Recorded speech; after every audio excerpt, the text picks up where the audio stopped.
welcome everyone, and let's see if you can hear me. Let's see, yeah. I guess if you're on the chat, you're going to tell me if you cannot hear me. And I do hope you can hear me. Can I hear myself? Yes, perfect. So, welcome everyone after a break. Well, the break was rather, I guess, long because I'm pretty sure, like, wait, let me check my excuse list. Okay, because I was doing conference talks, and actually during the last couple of months I was doing a lot of conference talks, like, I don't know, 6, 7, 8, I lost count. Honestly, I lost count. So I was busy making slides, like, as the saying was in my company for some time, like, the slides must flow.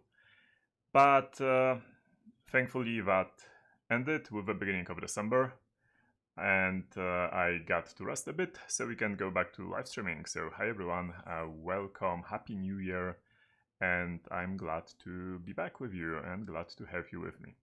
So what I'm yes, I see some people in the chat were on one of my talks. Perfect. Hi everyone.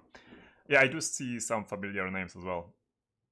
So today's live stream is going to be about books. As you can see behind me, I have books, like books related to IT, and I'm going to start with them, with actually books which are strictly related to IT, or like, be it software, be it hardware. I know that electronics technically isn't part of IT, but usually if I deal with it, it is part of IT, so I will also mention these books.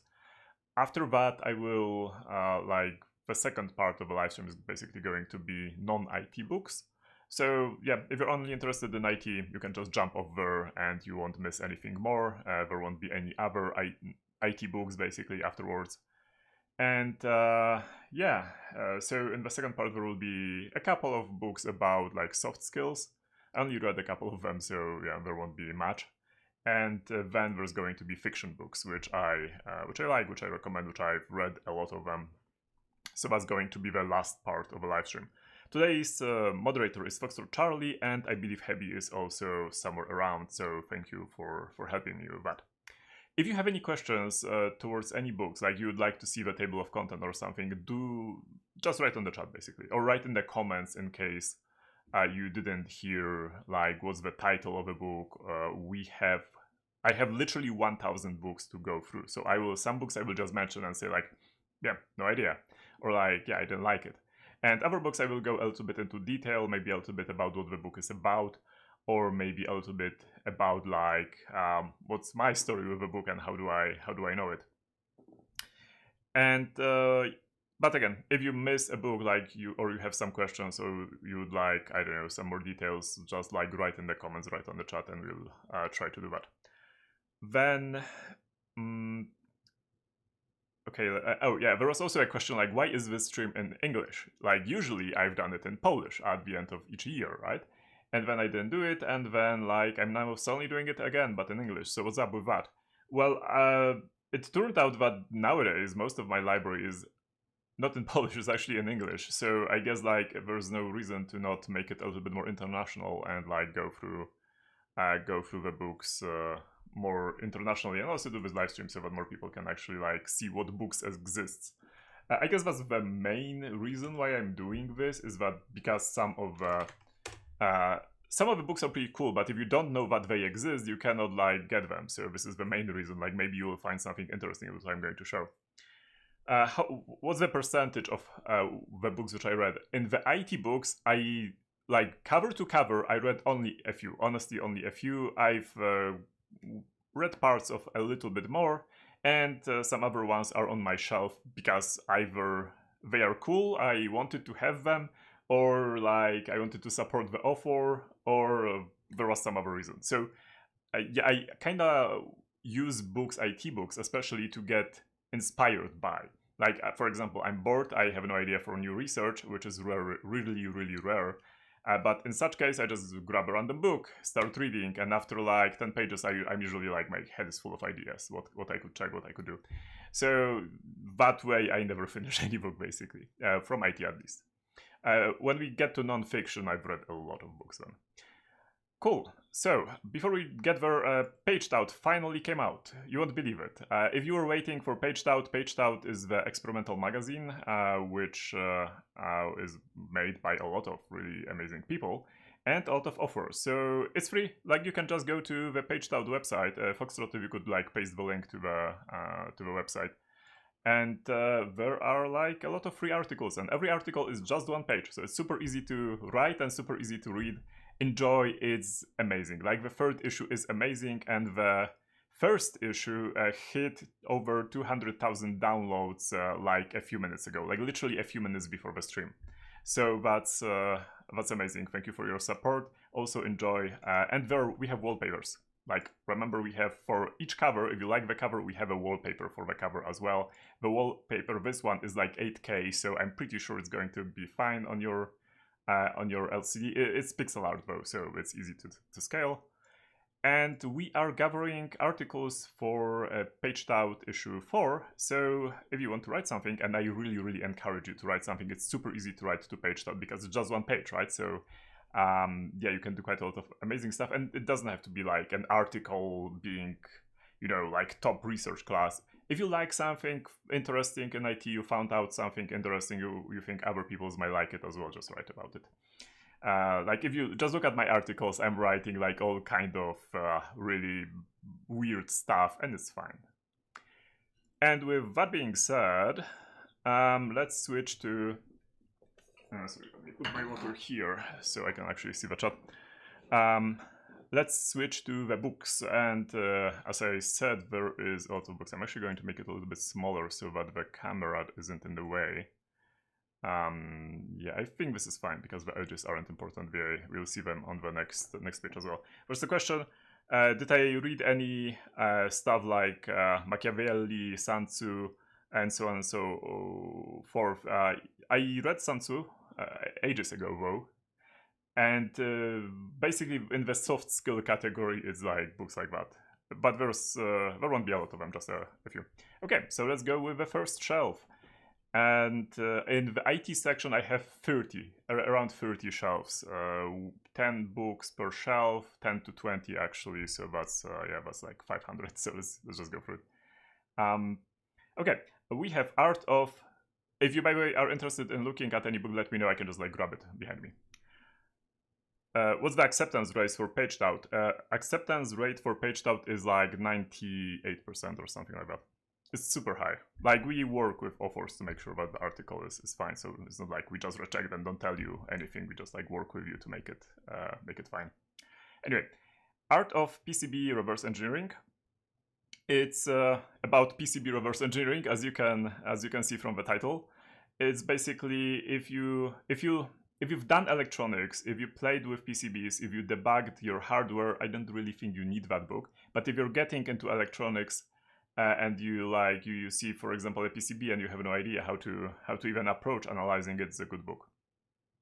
But I found it like rather on the beginner's side. I don't think there was like anything which was mind-blowing after analyzing several PCBs. A cool book anyway. Then we have Practical Electronics for Inventors, which is by KrzaQ, and I honestly haven't read that. It's I have several electronics books, but I didn't go through them. So I'm just signalizing that, hey, this book exists, and let's continue. Abusing the Internet of Things, security of Internet of Things. As we all know, the S in IoT stands for security, so usually IoT stuff and embedded stuff and so on, like everything which has firmware, like trains, for example, can be abused pretty easily, so there we go. It's one of the books which I think there was like a thread that someone from my Discord started about like what are cool hardware books. Maybe even I started that thread, I don't remember, and I just like bought all of them, so that we'll so if you like want to get into IoT electronics and so on, that's also a good book, or rather that book exists. Okay, and then we have this thick book, The Art of Software Security Assessment. This is a book which is usually recommended to people who really want to get into professional security, into penetration testing, into application reviewing and so on. I've read parts of that book. It's a good book. There are parts which are a little outdated, but yeah, it's an amazing book. I totally recommend it. I think there's also an edition which is in 2 volumes. I might be wrong here, don't quote me.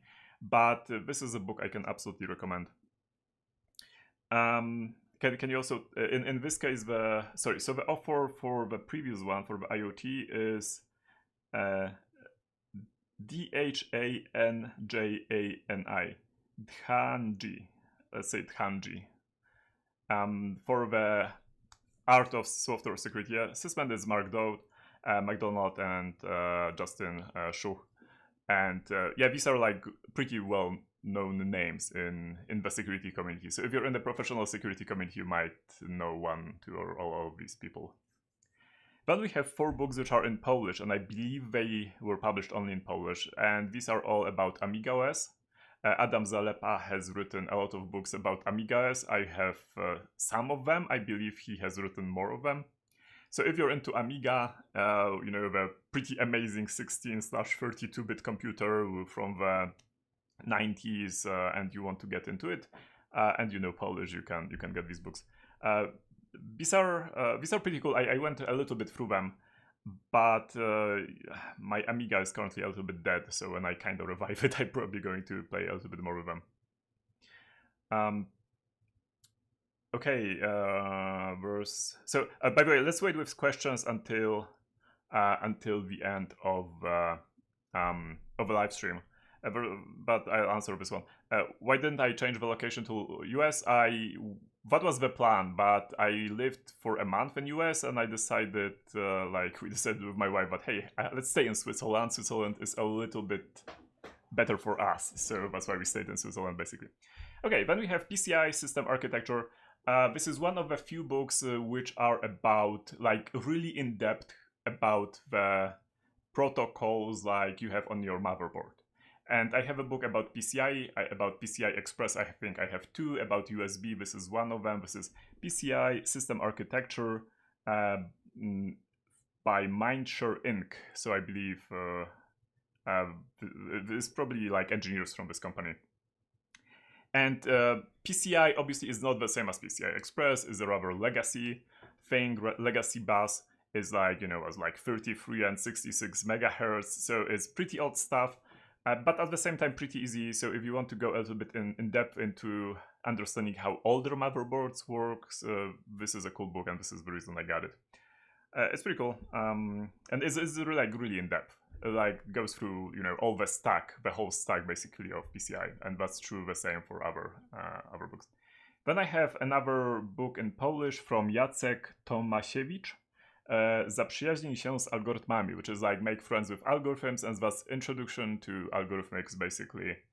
There are like other books which, like, usually what's recommended and you'll get to it is like Corman or Knuth, right? But if you want something a little bit easier, go watch videos on YouTube. That's my current recommendation, honestly. Like, I personally wouldn't get a book for algorithms nowadays. I would either get like one of the huge ones, which I'll get back to later, and just like the videos are way more telling on YouTube than just like going through a book, and everything else is described on Wikipedia. So I'm not sure there's like a lot of sense nowadays to get the books for algorithms, unless you really like them. This isn't like you know, like a remark towards this book. It's like a general remark towards all books related to algorithmics. If only there was a tool. Okay, well, I can play. I can click. What can I click? Rotate, but I would have to rotate all the time, so I'm going to stick with this. Wait, how can I not rotate it? Wasn't there a shortcut for it? Oh, because I don't have edit rights probably for these photos on this account. Okay, never mind, let's just continue. Compressed image file formats by Miano, M-I-A-N-O.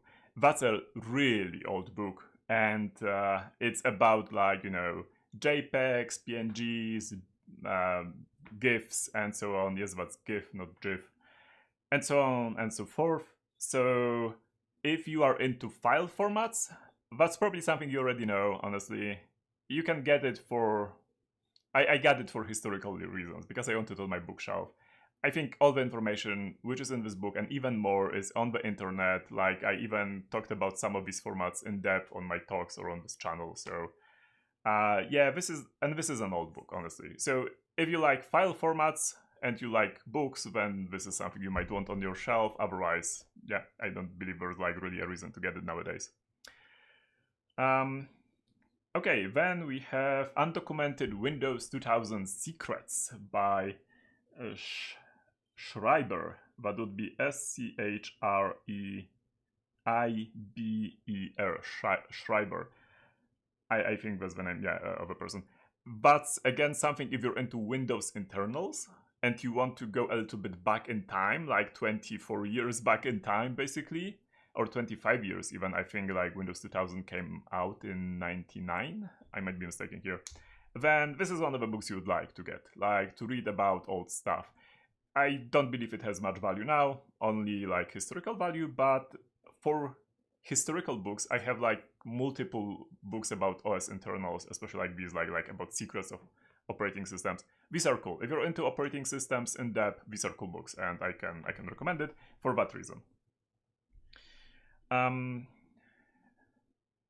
What do I think about books being leaked online? So it's like this. As an author, I know my book is on like several pirate sites, right? Like, and personally, I don't mind. I don't care.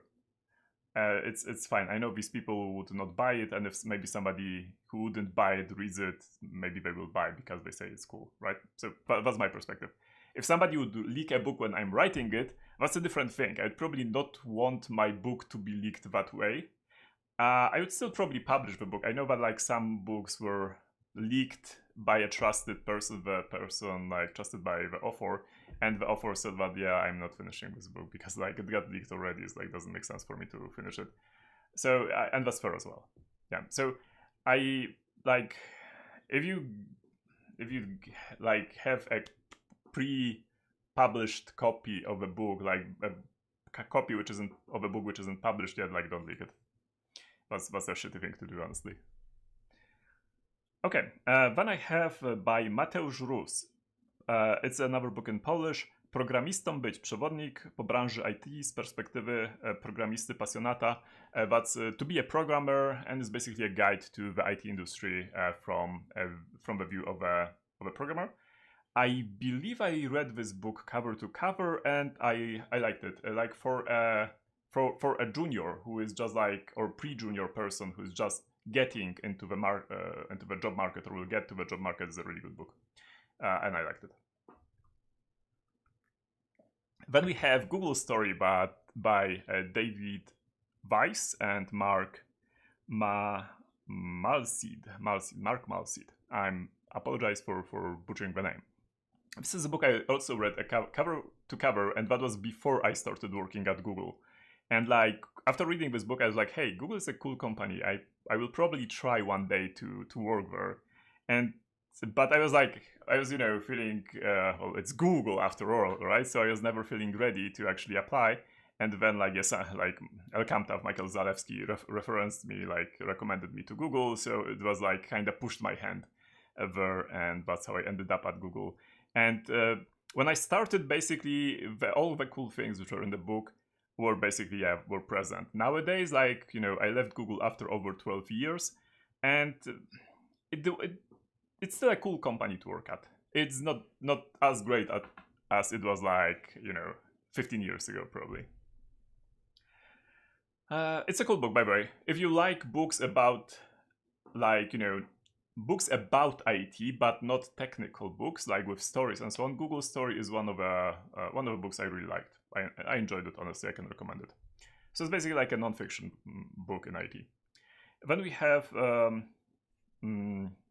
Górnicki Okruchy Matematyki, which is another Polish book. This is a book I have not read. It's a book about math. I don't remember how I got it, but I have a couple of books about math. I know I have this on my reading list somewhere, I just didn't get to it. And then a really similar book, which is by G. Polia, I believe. How to Solve It, jak to rozwiązać.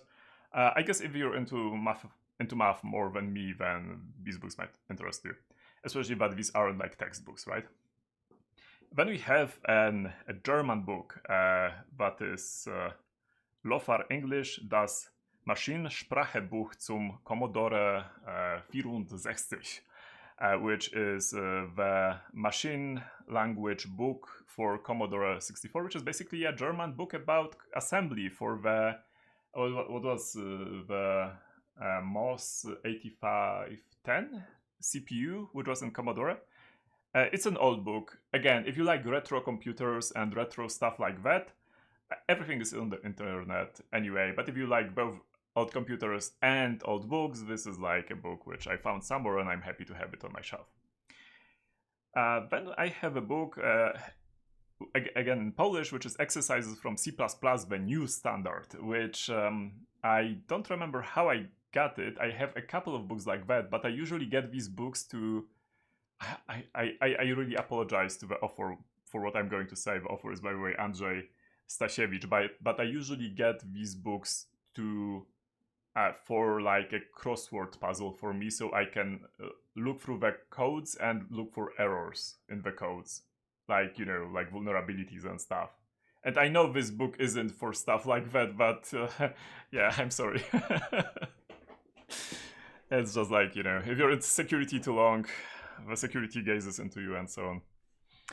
Then there's a book by Ballet, that's double L, and Kuran, steganography. I have also a couple of books about steganography on my shelves. I think I've either read or looked through most of this one, and this one's about data steganography. As if you're like longer with me, you know, I like differentiate between data steganography and file format steganography, so this one's about data steganography. And it's okay. I mean, it's like rather thin book, right? Like it's and steganography is a pretty large topic and a pretty guessy topic. So yeah, it's probably a nice intro, and that's about it. Then we have one by Witold Manila and Piotr Mironowicz. Wykłady z informatyki, which is lectures, IT lectures basically. That's programming, structural programming and trends in programming. Programowanie strukturalne, trendy programowania. I don't believe I looked through this book. I got it someplace and it's just on my shelf. Yeah, sorry, I cannot tell you more about it. Then I have two Atari books, also in Polish. A book by J. Ruszyc about assembly 6502. Oh, I said Commodore 85. It's 6510. Commodore 6510. Yeah, Atari had 6502. So that's an assembly book, and the next one is by Zientara, which is a programmer's guide to Atari, a poradnik programisty Atari. I believe these are like classic old books which were issued anew by the people who are on the Polish retro scene, and that's how I have them. As you can see, the publisher here is like Retronics Publishing, which I think they specialize in republishing old computer books anew. So yeah, if you're into old Atari and you know Polish, this is a cool one. And then I have, I believe this is like an album book, as in like with pictures. There are a lot of pictures in this one, and that's Commodore Amiga in Pixels by Wilkins and Keen. It's one of the multiple books which I have, which are like, yeah, have cool images in them because I really appreciated the aesthetics of early DOS games, or rather late DOS games, and Amiga games, because they had like low resolution pixel art, but more than like 4 colors which you had before, or more like 16 colors. They had like what Amiga had 32 colors, up to way more, and like, yeah, PC even on DOS could have starting from 256 colors to more, and the art created then was pretty amazing. So I have multiple books like that. Okay, let's continue. Then I have Debugging with Fiddler. This is something I think I bought on a conference, and Fiddler, if you don't know what's Fiddler, Fiddler is like Burp proxy. So Burp proxy and Zap and these are basically man-in-the-middle proxy for pen testers and web developers when debugging the HTTP connection, or rather debugging on HTTP connection, or for like security people, that's usually penetration testing on HTTP level. And Fiddler is another tool. It's only for Windows. I used it for a long time. It's pretty cool, and I think it's scriptable in C#, and that's basically what the book is about. Like, both how to use it and I think a little bit about scripting. Don't quote me on the last one. Then I have a book, like a series of books which was recommended to me by multiple people. This is basically the go-to books for when you want to learn networking and when you want to learn like TCP/IP stack, and that would be the TCP/IP Illustrated, and it's 3 volumes by Stevens, and in case of volume 1, Fall, and Wright in case of volume 2. I think they have also some newer editions. I think this is a rather old edition. This is the second edition, at least the volume 1. And yeah, I can recommend them as well. So if you want to learn about networks, that's a good one. Then I have Lynx's VRT54G Ultimate Hacking by Asa, Dorin, and Pestza. That book is obsolete, but if you'd be here like, I don't know, 15 years ago, this router, which is on the cover, was like the favorite toy for hackers to like put their own Linux on it or like whatever, and play with it to like in a lot of different ways. So that's the book about that. Currently, like, this router is a little bit obsolete, I guess. So the book, that makes the book obsolete as well. But if you're into hardware hacking, you can take a look at it. Okay, then we have Roger Wagner, Assembly Lines, the complete book, which I have absolutely no idea what's that, and I'm actually going to take a look because I'm curious. What's this one? Okay, it's... Okay, apparently this looks like assembly for... Okay, so apparently this is assembly for Commodore 64 and so on. And Atari, like basically 6502 chip. Cool. I didn't know I have this book. Then there's another book which I read cover to cover, and that would be Programming FPGAs, Getting Started with Verilog. If you want to understand how computers work on a really low level, like even, you know, below assembly, basically on hardware level, learn about FPGAs first. And this is a really good introduction book. It's pretty easy, pretty short. It doesn't go in depth. It's understandable, and like you can read it through for like in 2 hours, I think even. I liked it. It's by Monk, by the way. Programming FPGA by Monk. Okay, and that's the end of this shelf, so let's continue. Then we have Secrets and Lies, Digital Security in a Networked World by Bruce Schneier. Bruce Schneier is a really famous person in security in general. He is a known cryptographer, crypto analyst, and also he does a lot of, currently he has like basically a blog with news about security. I don't know if I have his autograph on this book, but I have it on one of his books, I'm pretty sure, since I met him on a conference years ago. I don't think I read this one, but in general his books are pretty cool. So if you're into cryptography and into general like cybersecurity landscape and politics around it and everything like that, he has a lot of cool books on the topic.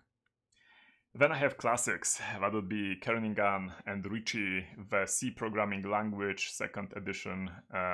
Yeah, if you're into old C languages, like the C language, for example, didn't have a standard, and this book was basically the standard initially. So for the language, basically. So it's a pretty cool book for that reason.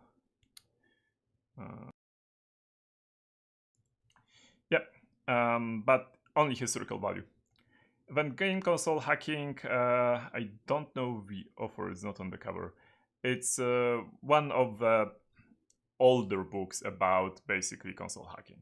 Like, you know, there's always, every time a new game console comes out, there's a race to be able to install Linux on it, right? And also another race to be able to pirate games, but was the least interesting part of it. So yeah, it's I believe this book is about hacking the Xbox. Let's take a quick look. Oh no, it's not. Oh, it's actually I'm no, yeah, it is. Modern game consoles is about Xbox and PS2, so it's pretty old. But there are also other classical systems. There's like apparently NES, Atari 2600, Atari 5200 Super System, Atari 7800, Nintendo Game Boy, and I think like one or two more things. So, yep.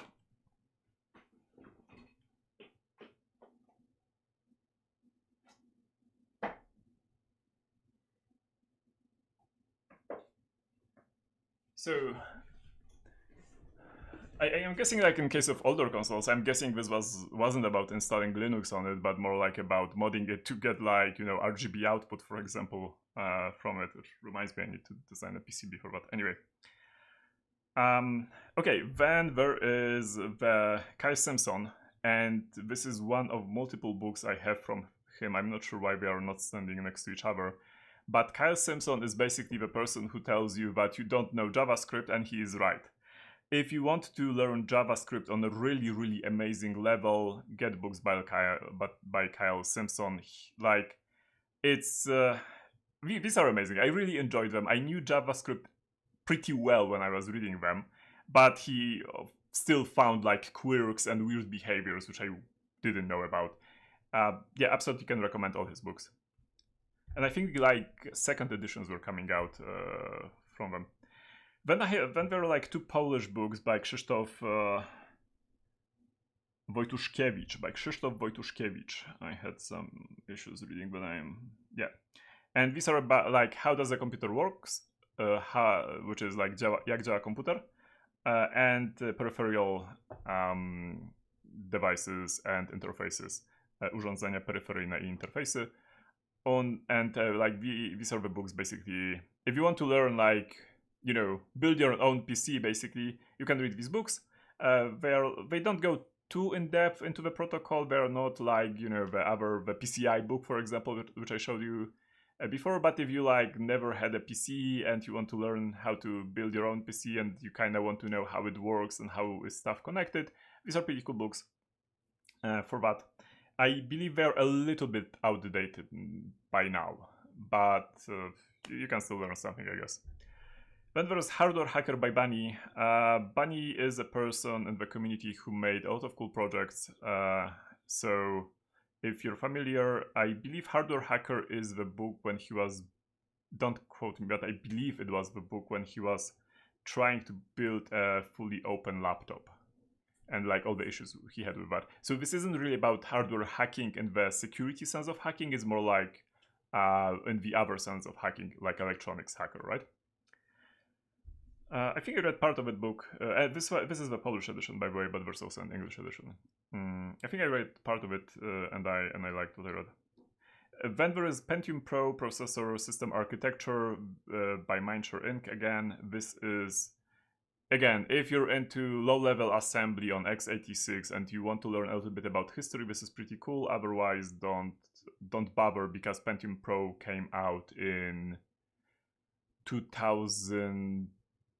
1998-ish, something like that, 1997 maybe even. So that's a really old architecture, and everything there is like basically, yeah, expired old. Okay, the next book from the read-only memory is about Sensible Software. Sensible Software is the company which made games, a lot of cool games for Amiga, like for example Cannon Fodder, which is one of my favorite. And this is a book about them, about like how the company was created, which games they made, and about the story behind the creation of a game. Really cool. If you like old games and you remember their games, you can read their story. It was published by the read-only memory publisher. Again, cool stuff. Then we have bezpieczne programowanie aplikacji hakeroodporne, which is by Jacek Ross, which is another published book about secure programming. I think I read parts of it, but I don't remember it honestly, so I'm not going to tell you too much about it. Sorry. Then a couple of other published books from which I also didn't read, so I'm just going to skip them. Sorry about that. And then there is another algorithmic books by Piotr Wróblewski, Algorytmy, struktury danych i techniki programowania, which is algorithms, data structures, and programming techniques. I believe I used this book when I was on my university and I was learning algorithmics. I used it a little bit, not a lot, but yeah, it was fine. The next one is Rootkity. The English titles was something like Rootkit Subverting Kernel, Operating System Kernel, or Windows Kernel, something like that. It was, I liked that book. It's, but it's outdated. In the Windows XP era, this book was basically an excellent introduction into how to write your own drivers for the kernel, as in kernel land code, but as a hacker, not as a programmer who wants to write a device driver, right? It was pretty amazing. I really liked it. But then with Vista, with Windows 7, with Windows 10, things changed a lot there, and I don't think this book is useful anymore. Okay, then we have... Is there anyone from outside Poland here? Błażej, yeah, I can see by the nicknames, but yeah, there are people outside of Poland.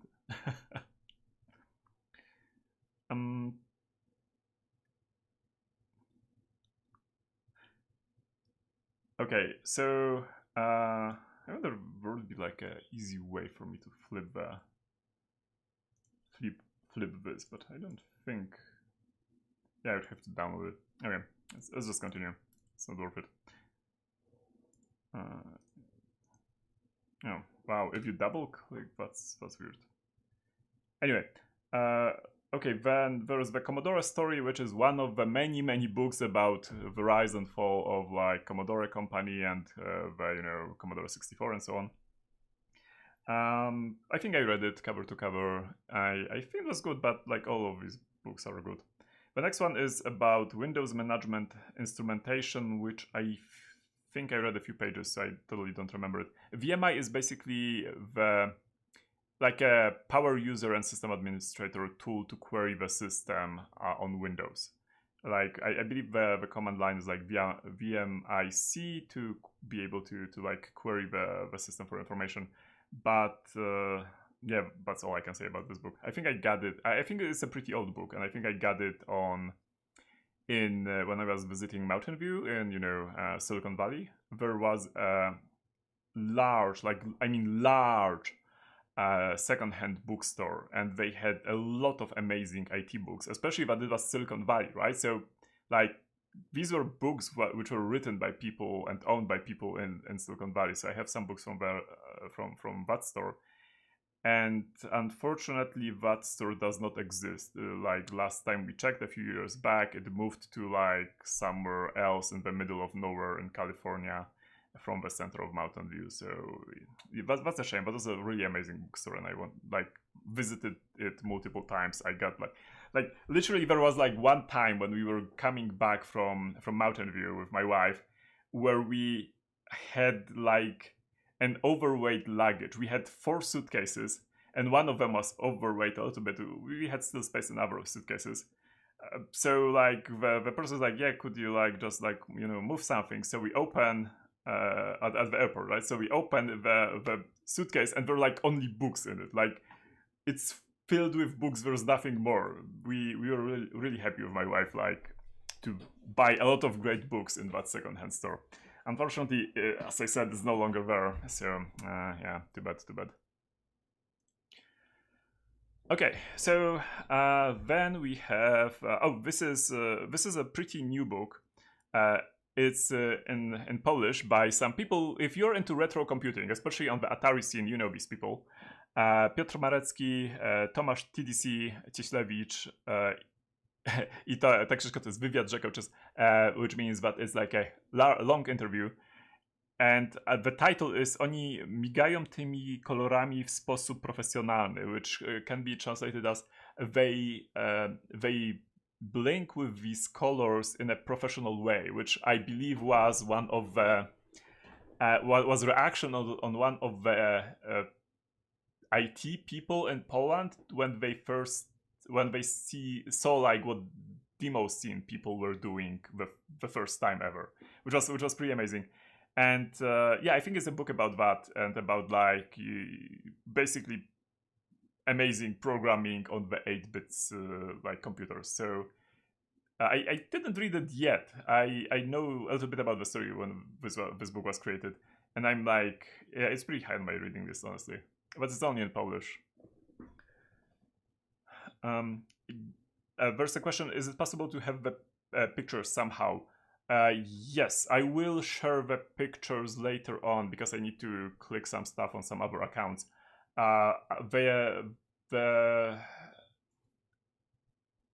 It will be. I will put the links in the video description later on.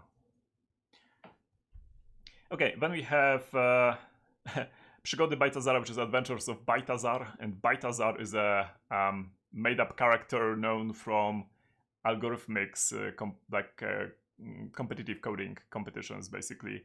And these are basically only algorithmic challenges from the Polish IT Olympics for like last 25 years. So if you're like training towards like competitive coding competitions, I believe you need this book, especially if you speak in Polish. Okay, next one is Manusko Software Craftsman, which I have not read. Someone recommended it to me, but I have no idea. It's a Polish edition though. Maybe I just bought it somewhere, just like randomly saw it and bought it. Then we have The Code Breakers by David Kahn. If you're into cryptography and crypto analysis, this is a cool book. I've read parts of it, and yeah, again, it's pretty thick, but it's pretty cool. And then we have BPF Performance Tools and System Performance by Greg, which is something for system administrators. And I'm not sure how new these books are, but yeah, and honestly, I haven't read them. I just looked through some pages. I can't tell you too much about them. But if you're into like system performance and checking out why stuff works slow on your servers, then that's something you might want to look more into. Then the next book is one of these books from Mindshare, which I said about like in-depth for a given interface on the motherboard, and this one is PCI Express system architecture. I read parts of this book when I was playing with FPGAs and PCI Express. It's really in-depth, it's really amazing. It's a little bit outdated. I think this book has like 10 years already, but maybe there's a new edition. And next one is Design Patterns. It's a book about design patterns, which I don't think I read. I got this book to kinda learn the names of the design patterns, which I know and use, but I don't know the official name for them. So that's what happens if you're a little bit self-taught. So yeah, I guess if you're a programmer, you might be more familiar with this book than I am. And the next one is ATC51 based 8-bit microcontrollers by, I think this is a book by Philips, Philips as in the company, from 1995. I got this book because I have two devices, which is a really old keyboard for the access bus, what's it called, connector. If you don't know what's access bus, it's like this. There were like older PS2 connectors before that for keyboards and mouses and stuff like that, and then currently we have USB for that, right? But before, when the transition was happening, the access bus was basically competition to USB, and it wasn't clear like, hey, is USB going to win or access bus going to win? So there are a couple of actual like keyboards and mouses which were which were sold using the access bus connector, but not the full story. And honestly, there is really like, you cannot find too many access bus devices. Anyway, so I have a keyboard like for access bus and I have a mouse for access bus, and both of these have a chip like a AT51 controller, and I got I was hacking a little bit with it, and I got like all the manuals I could get for this exact Philips controllers, which are there. These are like basically like typical Arduino like processors, 8-bit and so on. So yeah, there's no reason for you to get it unless you're hacking on the same like super old Access bus keyboards and mice like I am.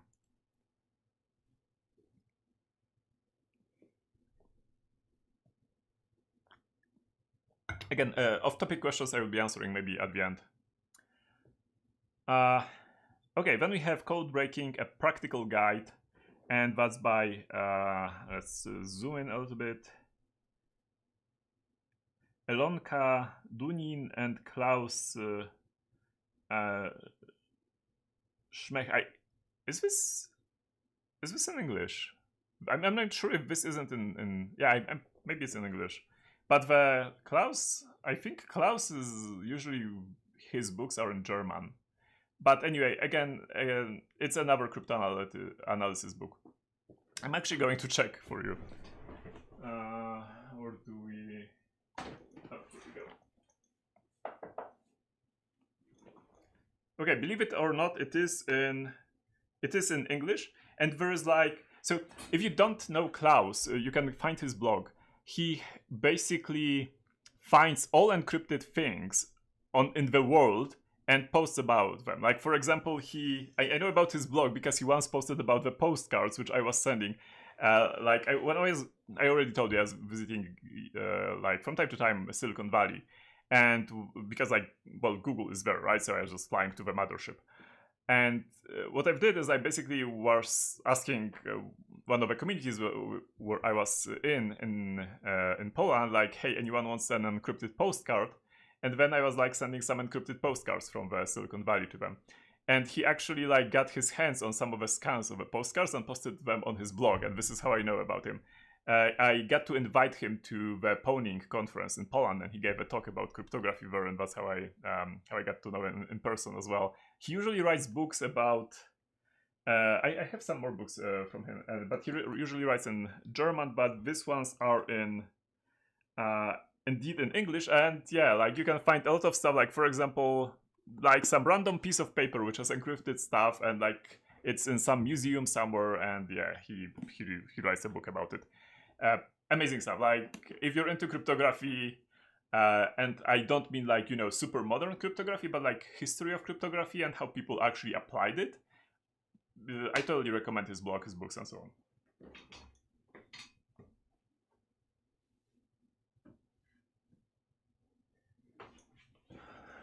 Okay, then we have Programowanie w języku BASIC, which is one of the oldest books which I have. I believe, or rather, the oldest books which the books which I got the earliest, or I don't think it's even my book, it's a book which my father bought. And it's a rather old book, I think it's from the 80s or something like that. It's about programming in BASIC. And I read it when I was like, I don't know, 7, 8, 9, something like that, when I could finally read. And the annoying thing was that I had an Atari and a PC there, and the dialect of BASIC, which is in this book, did not work on the BASIC interpreters which I had. So, but it was still cool to read anyway. Cool. Then the next one is Puzzles for Hackers, which is a book with puzzles for hackers, as the title implies. If you want, like, you know, simple CTF-like challenges in a book, this is the book for you. I think this is the book which no, this is a different one, or maybe this is the English version. Okay, I don't want to confuse you. So yeah, just treat it as like a book with puzzles, basically programming puzzles and so on. The next book is, I have no idea.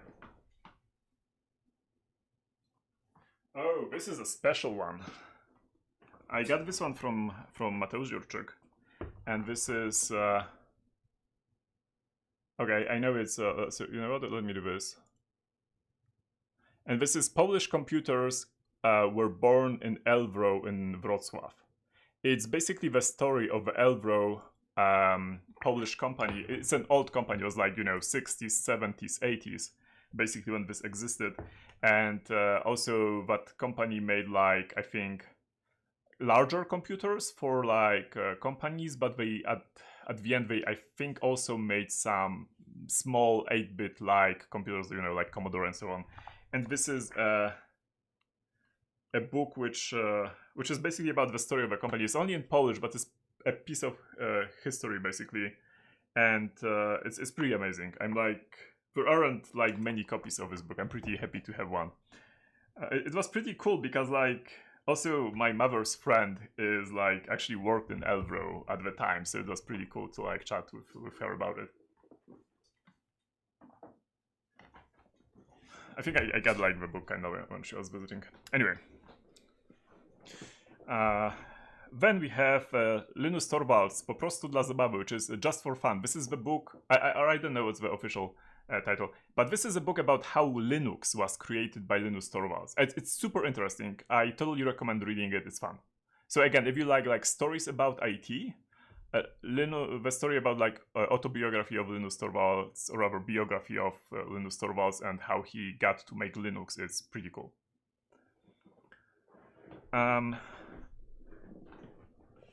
Yeah, it's a Polish translation, obviously, like, but you can find it in English, obviously. Okay, then we have assembly language and system programming for the M68000 family. I already mentioned Amiga. Amiga had the CPU, so not only Amiga, there was also like a Japanese computer, which was like pretty cool. I don't remember what was it called. Somebody on chat is going to tell me. Well, it had like 68,000 in the name, I believe, like X68000 or something like that. And like, yeah, if you wanted to code for these in assembly, this is the book for you. Okay.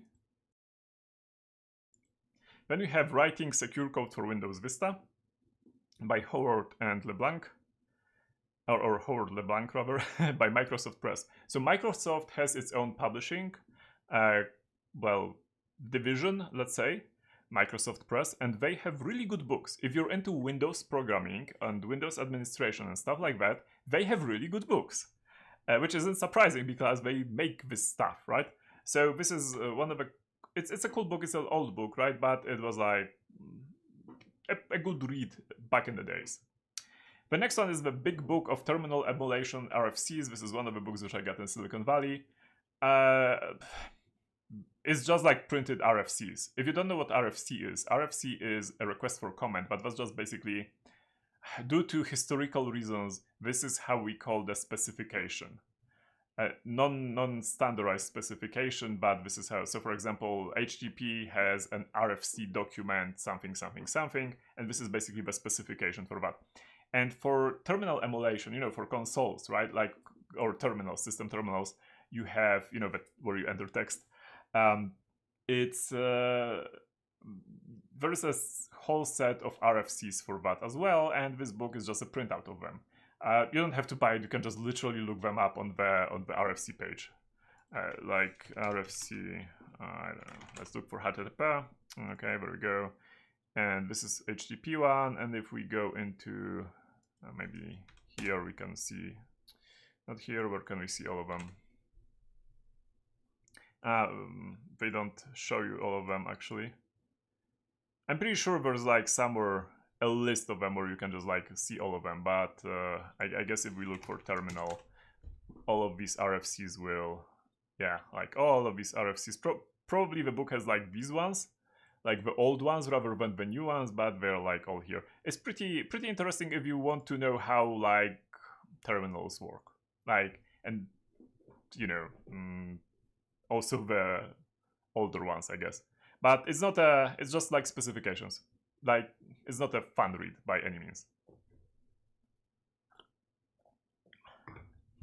Arthur asks, why strictly Vista? I guess like because it came out when Vista came out, and Vista had like, there were large changes in comparison to Windows XP in Vista related to security. For example, the integrity levels were introduced, so there was a huge change, and that's why it makes sense to publish a book about specifically about Windows Vista.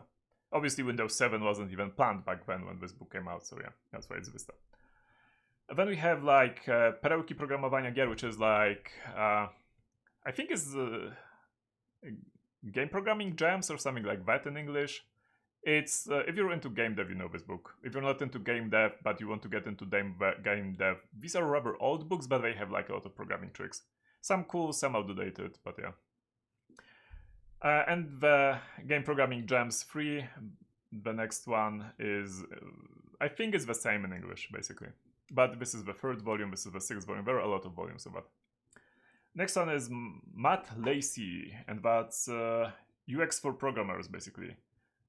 And the Polish title is Postaw na użyteczność, which is like, I don't know, bet on usability or something like that. But the original title might be whatever. It's about UX. I don't believe I read it, because if I would read it, my blog would be a little bit more usable, which is the best, I guess, like, tell that I have not read this book yet. I need to read a little bit more about UX. UX is pretty interesting. Next one is one of the Philips books about ATC51, which is again the old mouse keyboard, which I mentioned for Access Bus. I'm going to skip it. There's absolutely no reason for you to have it. Next one is by Michael Welschenbach. Michael Welschenbach. It's a translation into Polish, cryptography in C++, cryptografia w C++. It's a rather old book, but it's about implementing stuff and using cryptography primitives, I guess, or like schemes in C++. I'm pretty sure it's super outdated especially, but I'm even not sure if this publishing house, Micom, even exists. So probably no. I don't believe there's a reason for you to get this book. Yeah, like 20 years ago, yeah, sure. Then we have 2 old books for laptops, which I bought. I bought like 2 laptops, which I have. One of them doesn't work. I want to make a live stream about programming for these laptops. These laptops have like literally like 40 years, I think. So, and they came actually with 2 books. Both are in German. One is about GW Basic. GW Basic is the basic interpreter which was on Microsoft DOS before QBasic was introduced. So that was basically a programming language with its own editor.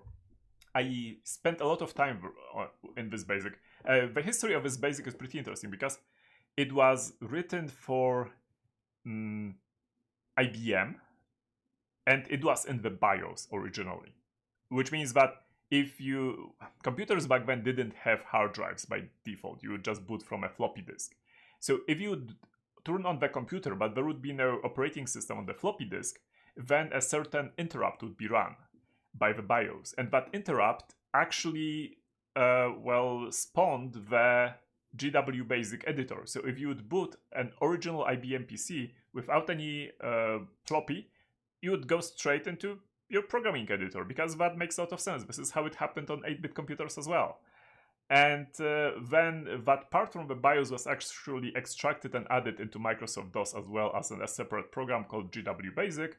And that's a German book about it, basically, which came with this laptop. Don't ask me why it says Commodore here. I have no idea. And yeah, the other one is about Microsoft DOS, basically. Time to reset stream. Yeah, let's reset stream.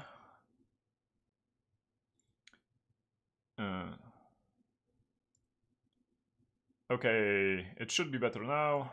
Thank you for reminding me. There's like some bug that after, what, 100 minutes or 120 minutes, no, or maybe after 40 minutes, something like that, the stream kind of dies. It should be fine now. Let me know it's fine. It's okay, perfect, let's go. Okay, so this shelf, I believe, is done.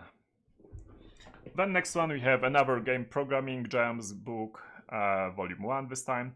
Then we have microprocessors, basically PIC microprocessors. This is a book, I think a Polish book about the PIC UCs and like microcontrollers. I got this book from my brother, I think, whom I told like he asked me like, hey, what do you want for Christmas? I was like, hey, just get me a random assembly book. And he found this gem, so I'm pretty happy with it. I think I read even parts of it. And yeah, it's cool. Like I know very little about PIC. Honestly, I know a bit about PIC only because I bought for Arduino a FPU, and you know, like a floating point unit, which was like a separate chip which you could connect to Arduino and do the floating point operations on a separate chip. I was like, hey, cool, actually somebody is making like floating point coprocessors nowadays. But it was pretty funny because this chip actually had like a sticker on it, right? Like a white sticker. Nobody was like, like trying to hide anything. It was like a sticker. So I like removed the sticker, and what I found was a PIC microcontroller. So basically, this microcontroller was like way more powerful than the Arduino itself, but it was only used for floating point operations for Arduino. Kind of weird, but well, okay. Anyway, then there are like 3 other books by Kyle Simpson, which I mentioned already. You Don't Know JavaScript series. I totally recommend it. It was recommended to me by Hebi, one of moderators today, and it's amazing. Next one is a really old book by Andrzej Marciniak, Grafika komputerowa, which is computer graphics. It's really old. I think I saw this book on bookshelves in bookstores when I was learning Turbo Pascal, and that was in the 90s, like early 90s. So it's an old book. I don't think there's a reason to get it nowadays unless you want like historic old books. Then a math book by Alexandrov, Kolmogorov and Lorentev. That would be Mathematics, which I don't believe I read cover to cover. I bought it because I was thinking, hey, maybe I will read it cover to cover. Next one is a book everyone who's into electronics knows. That's Horwitz Hill, The Art of Electronics. I think I have like 3 copies in different languages of these books. It's if you want to learn electronics, you buy this book. This is what everyone tells you basically. So I have this book as well. I've read parts of it. I just need to find more time for electronics. Basically, that's why I haven't read full of it. Next one is Mobile Messaging Technologies and Services. I think I got this one from. This is about SMS, EMS, and MMS. I think I got this one from Mateusz Jurczyk, who was doing a lot of amazing research he had like amazing research about MMS. Or was it MMS? No, that wasn't MMS. That was even one other protocol. And I think he got like 2 books, like 2 copies of this book. So I got one from him. I haven't read it, but this is just to signal you that what you take for granted, like, that SMS exists, right? Like text messages exist. You can actually buy books about how this works internally, how these messages are carried through the phone provider, what's the protocol, and so on. Okay, let's continue. Then we have Programowanie systemowe mikroprocesorów z rodziny x86. That's an x86 assembly book, basically. I think I read parts of it for fun. I don't think there's currently a reason to get it.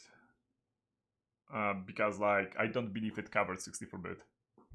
Next one, Hacking Ubuntu, Configuration and Optimization. Super old book, no reason to get it, super outdated. And next one is an old-time classic, which is also sadly outdated, but The Tangled Web by Michał Zalewski. If you are seriously into browser security, web security, and stuff like that, especially client-level web security, this book is really good to read, but it is a little bit outdated. But it's still good to read. It has like... I remember when Michael was writing it, because he was like... we had internally a document which he was updating with all kinds of quirk he could find in different browsers. And then he decided like, hey, I have a lot of research material. I'm just going to do a book about it. And this is this book. And it's pretty cool. Like, I like books that Michael writes, so I can recommend it. Okay, let's continue. Then we have Cisco Security Operations Center, which I have not read. I absolutely have no idea where I got this book either, but apparently I have a book, and it exists, about a SOC. Yeah. Next one is The Design and Engineering of Curiosity by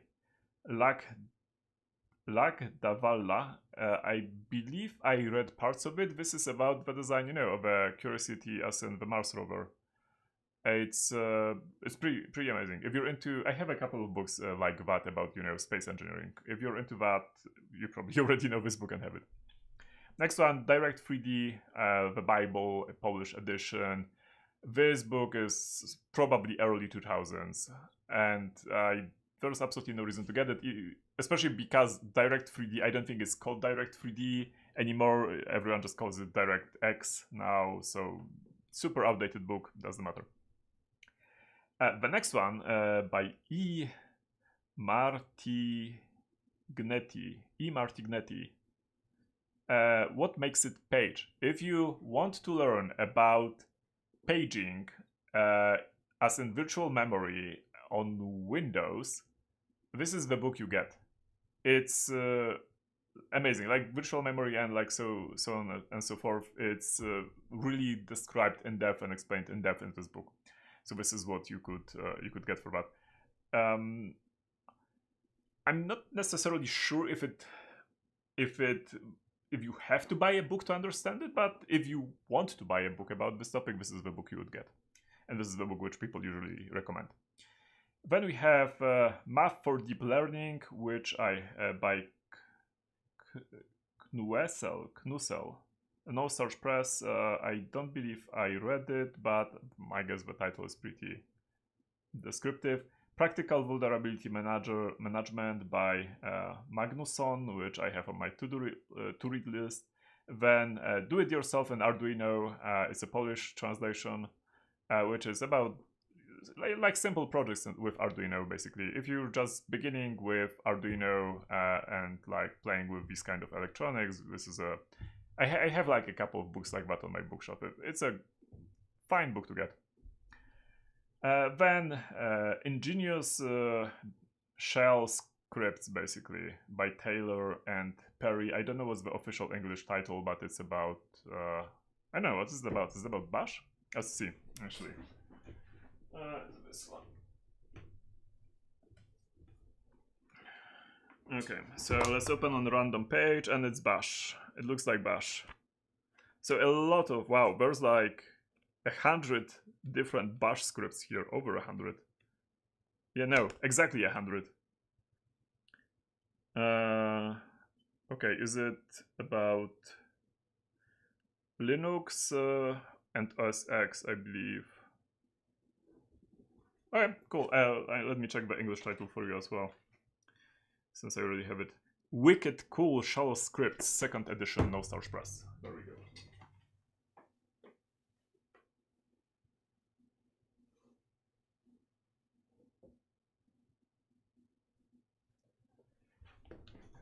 Okay, there we go. Let's continue. Then we have Python, Series Python by Danjo. Python programming, I haven't read it.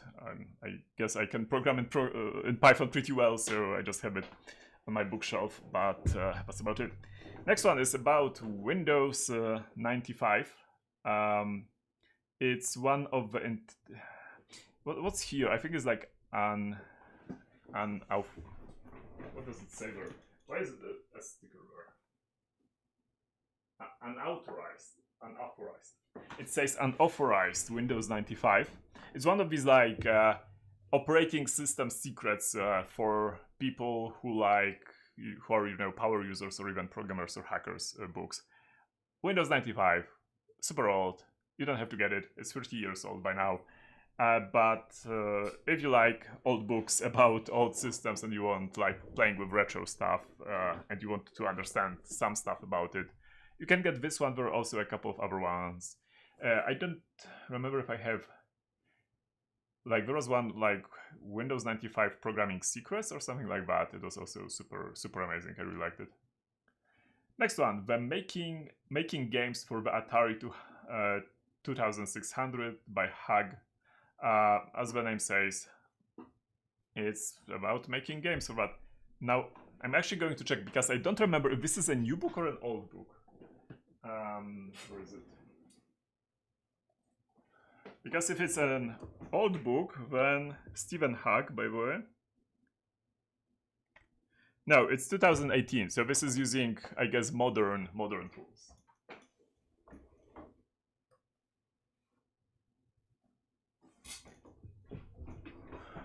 Okay.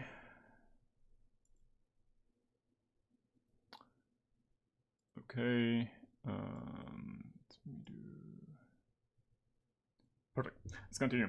Then we have Programming in Rust, also from No Starch Press, which I, as you know, I haven't read. And the next one is super interesting if you're into retro, but on PC, and that's the Programmer's Guide to EGA, VGA, and Super VGA cards. Okay, now, currently, when you have basically a graphic cards on a PC and you program for it, you program using something like OpenGL or DirectX or Vulkan, or like you use SDL or something, or like WinAPI, right? So you don't really focus, you focus on the API, but not on the card itself. And all the cards are basically compatible with the Super VGA cards, for at least for 2D. Now, back in the days, that wasn't the case. Like in the 80s and early 90s, there wasn't really one standard for graphic cards, and like there were like different ideas and also some evolution of the cards, like how they should be programmed, how they should be made, how you should interact with them. And this is a book about basically all these interfaces.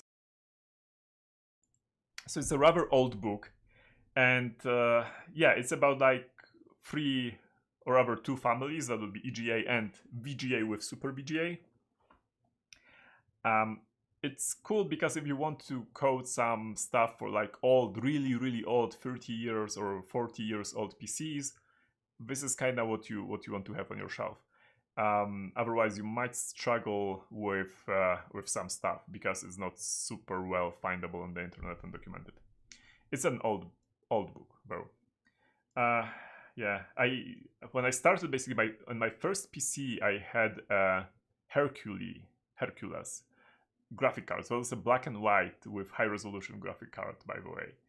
And in a laptop which I had at the same time, obviously these were like my parents' computer and my parents' laptop, okay? I was like 6 or 7. The laptop had a CGI card, which was like color graphics adapter. And only a couple of years later, my father bought a VGA card, or I think the card could even do Super VGA, which was pretty cool. Yeah, good times. And now like everyone is using like for 2D like Super VGA, and 3D just went like in totally, we have to think about it on a totally different level of abstraction, which is cool, which is good, which is how things should be. Let me click on here and let's continue this one. Windows internals, I've read, I haven't read the 7th edition, I've read some other editions. And in general, if you want to understand how a operating system works internally, and I mean a huge real operating system, not like a toy operating system, and or you want to like be amazing in Windows reverse engineering or Windows sysadmining, or like you just want to be a power user of Windows, this is the book to read. Like, you need Windows internals. It's absolutely amazing. And yeah, just get the newest version and do the exercises which we recommend. It's amazing. It's great. It's done by Rusinovich et al., but also like Alex Ionescu, David Solomon, and so on and so forth. I'm not going today over manga shops, by the way. I'm not going through all the shops. I'm just going through some of them. With my wife, we have a lot of books, okay? So if I would go like through all of them, it would take a while. Okay, let's continue. Then we have Android Internals. It's an old book by Jonathan Levin. I haven't read it, so I cannot tell you much about it. Somewhere on my like to-do list, I have Hey Learn, actually mobile platforms internally, like internals. I haven't gotten to there yet. Next one is Functional Programming in C# by Enrico Bonanno, which I have not read. The one after that is Silberschatz Operating System Concepts, which I have read when I was on the university, I believe cover to cover. And I believe it was pretty cool, and I liked it.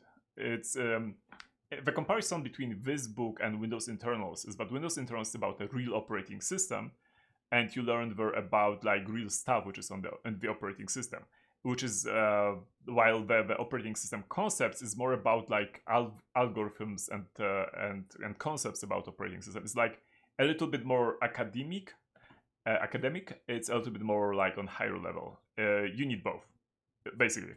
That's what I mean. Next one is about another book by Tomasz Jabłoński, or Jabłoński. Mikrokontrolery PIC w praktyce. But it's like another PIC assembly microcontrollers book. I don't believe I have read this one, even like looked at it, maybe a little. Next one from Microsoft Press, I believe, a super old book, Debugging Applications. It's about debugging applications. As you can see by this strange disc here, it was pretty old because it still came with a CD disc. I don't think I read it, or maybe a little bit. I think it's like mostly about WinDBG, don't quote me though. Next one is like a classic programming Windows, Charles Petzold. It's WinAPI stuff. It's a classic. If you've done like serious WinAPI programming, you know it. I don't think there are many reasons nowadays to do serious WinAPI programming, but back in the days there were reasons. And I think this one was compatible with like Windows XP. So it's like super new, as you can see. It has even Windows XP. Next book is, I have no idea, we have to pull it out. Where are you? Here. Okay, that's cool. That's actually RISC-V open source something. RISC-V, an open source solution for space flight computers. I'm not sure if I read this book. There isn't much to it, honestly. It's like the pretty large font, pretty large spacing, and only 70 pages. Yeah, so I don't know.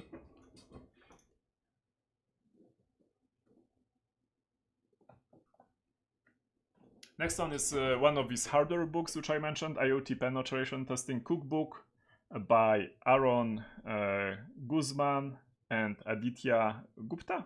That's a known name. Which is about IoT pen testing. One of the, again, hardware books. If you want to go get into like hardware and hardware hacking, yeah, just like grab some random IoT devices. You'll have a lot of fun. And one of these random books. Next one is like Wielkie umysły programowania. I don't know what's the English title. It's like no, we probably need to find the English title for this one.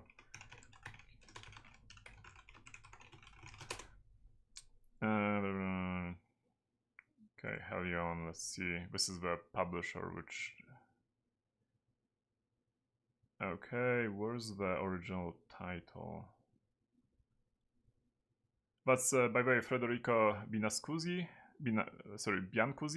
and Shane Warden.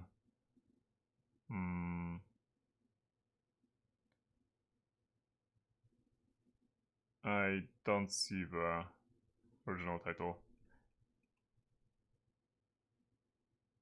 Oh, here we go. Masterminds of Programming. There we go. It's one of these books about like, if you're a programmer but you want to be a great programmer, you probably should read like one of these like Beautiful Code or whatever books. So this is one of them. Big brains programming. Big brains of programming. No. Masterminds. Okay, next book. Really old OpenGL book. I'm just going to skip it. This one is by David Farbaniec. If you like hang out on Polish programming forums for years, you probably know David. Cyberwojna, which is cyber war, methods, how hackers work, basically, metody działania hakerów. I think it's only in Polish. I think I read only a couple of pages, so I can't tell you too much. Next one is like Serious Cryptography, a practical introduction to modern encryption by Jean-Philippe Amasson. I think this one I have a author's autograph, like signature on this book. It's by JP Amasson, so it's amazing. Like if you want to get into cryptography, buy this book. Enough said. Next one, Inside Windows Debugging, Practical Debugging and Tracing Strategies, Microsoft Press, another book, I believe, about WinDbug. have I bought all these books only this year? No. It's my whole collection, whole IT collection. I have bought these books over a long period of time, honestly. Next one, Windows programming, writing Windows 8 applications with C# and XAML, which I have not read. Petzold, by the way, same person who did, the large WinAPI book, which I mentioned before. Windows 8, so it's also a bit old now, not super old. Next one, CJKV Information Processing. I got this book, and the next one as well, which is, by the way, Understanding Japanese Information Processing. These are related book by Lunda. I got them from Juru, from Mateusz Jurczyk, when he was doing the font research. And so it's like basically font internals, what I would expect here. Next one, .NET Intermediate Level, IL. I don't know what it stands. .NET IL Assembler, which is by Leiden. Advanced .NET IL Assembler, old book. It's about .NET VM, basically. Yeah. As you know, like Java, Python, PHP, and so on, they are all like VMs which have their own assembly, bytecode, and so on. So this is a book about one of these things. Next one, super old DCOM. Let's just skip it. It's super old. I'm not sure if it's needed a lot. It's distributed COM, which is basically distributed RPC, something on, but is Microsoft's invention, basically. Then we have, again, Art of Electronics. We talked about it in English, so let's skip the Polish version. Then we have programming from the get-go, or basics of programming. I don't know this book, honestly. I haven't read it, I think. Adrian Kingsley Haggis and Katie Kingsley Haggis, or something like that. I cannot tell you too much about this book. Then we have Detecting Peripheral-Based Attacks on the Host's Memory, which by Stevin, which is a book I haven't read, but the title is like, it's so specific that I thought like, hey, I'm just going to get this. Probably like a long research paper, honestly. Next one, which I did go through a little bit, is Undocumented DOS by Schulman.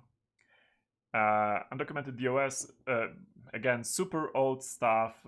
It's when DOS came out that this book made a lot of sense. I don't remember if this one is about Microsoft DOS or DR DOS, but it's about one of them. I have like two similar books, so it's, yeah. Then we have, again, one of these books about the buses which you have on your motherboard. This one's about SATA, the thing you can connect legacy disks to, like HDDs and so on. And that would be SATA Storage Technology, or Serial ATA, Serial ATA. Don Anderson, Mindshare Inc., as expected. Next one is Krzysztof Liederman, Analiza ryzyka i ochrona informacji w systemach komputerowych, which is analysis of risk and protecting information in computer systems, which I bought but never read because it sounds a little bit too not technical enough to me, but I honestly never read it. I bought it years ago. The bookstore where I bought it doesn't exist anymore. The Firmware Handbook, Gansley, I guess. I don't believe I read it either or even looked at it too much. It's one of these hardware books which I mentioned that I just got because like somebody mentioned them in a thread. Next one is the same one which we talked about before, so I'm going to skip it. 20 simple projects for Raspberry Pi, similar to, it's one of these like generic books about like with projects for Raspberry Pi in this case, or in the other cases as under Arduino. Microsoft Press Hunting Security Bugs. This was, I believe, for looking for bugs in, was it in C++ applications? Or maybe in applications in general. Don't quote me, check it. If you're interested, check it. It's an old book, so maybe Microsoft has like issued something new for the Windows security, so you might want to check that out. Mod Security Handbook. This is something I read cover to cover. Mod Security is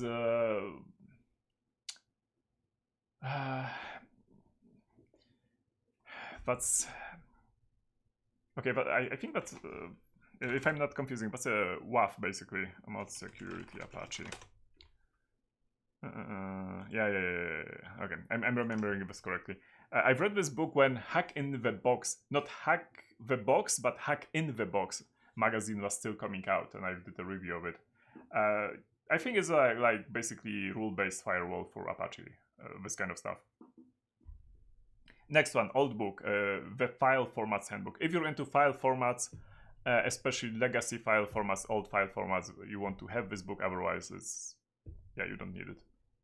Most of this information is in the internet anyway. Next one is by Steve O'Line, How Not to Program in C++. 111 programs with error and 3 which actually work. This is, yeah, like basically you have a listing and you are supposed to guess what's the error, and then you read the solution to the challenge, which was like, yeah, guess what's the error. It was pretty funny. I think I was flying with Mateusz Jurczyk, with Yuru somewhere. I probably told the story, but just to repeat myself again. And I was like going through this book, and I was like looking at the listing, and I was like, everything looks fine to me, and I couldn't find the bug, which was a little bit annoying. So after like 15 minutes, I give this to Yuru and say like, hey, like find the bug. I cannot find the bug. He looks at it and like, yeah, there's no bug. So okay, we look the solution, which is like on the other side of the book, and the solution doesn't make sense. And apparently it was a print error. So the print error made the code correct because it was like a single character which was in the original code but was missing due to the print error. Which, yeah, this is how I got trolled by this book. It was pretty fun. It's pretty odd as well. So yeah, there we go. Okay, let's maybe, sorry, I'm going to move my YouTube window a little bit to see if it breaks again. Next one is Operating Systems Foundations with Linux on Raspberry Pi textbook. I think I went... No, I didn't. No, I didn't look at this book, so I cannot tell you too much. It sounds interesting though. If it's not outdated, it sounds really interesting. Maybe I should put it like higher on my to-read list. Designing Embedded Hardware. I think this is an FPGA book. Let me take a look. Designing... It has a nice lobster on it, I believe. Or is it a crab? I think it's a crab, actually. I apologize. And let's take a look. No. It's not an FPGA book. It's a... Hey, it's a PCB book.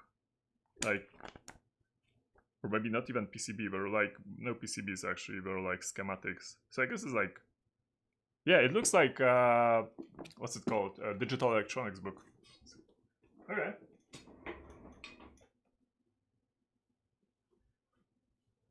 It's annoying because there are like so many interesting things I would like to learn, especially about, and yeah, it's not KiCad, especially about like electronics and radio, but like I have to do other things.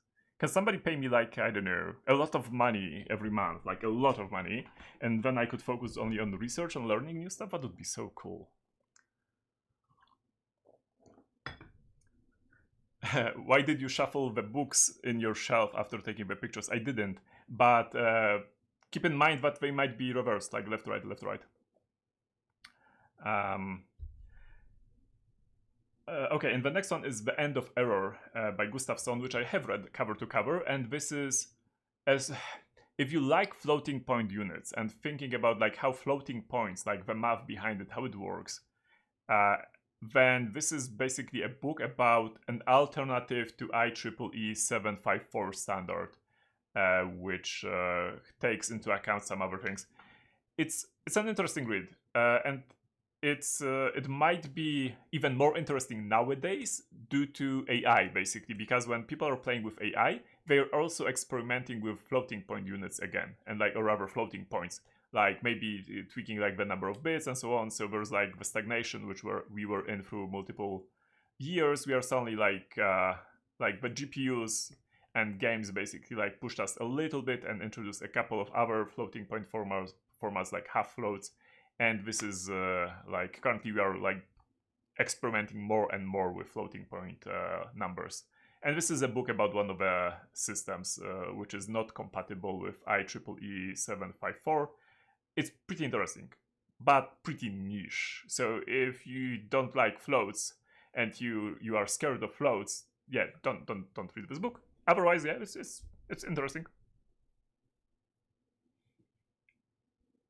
Also, I don't believe it ends errors, but that's the title of the book. Okay, then we have, like, I found literally only one book about access bus, and it's in French, and I cannot speak French, but it had like a list of all the hardware which came out for access bus, and there were like 4 devices or something like that. And I think I have 3 of them, so yeah. Next one, oh, this one's pretty cool, is Windows NT 2000 native API. If you're a Windows hacker, what you probably know is that the operating system programmers level API is called Windows API, WinAPI. But that's not what the kernel speaks. The kernel speaks native API. So there's also a translation layer between which the Windows API uses. It uses the native API. And the native API is what almost directly maps to the syscall layer in the kernel. And this was basically, yeah, like a book with about the native API. Native API is somewhat similar to WinAPI, but it's lower level. It's much lower level, but even the names are sometimes similar. Are IRC chats still active, or is this the year they are dead?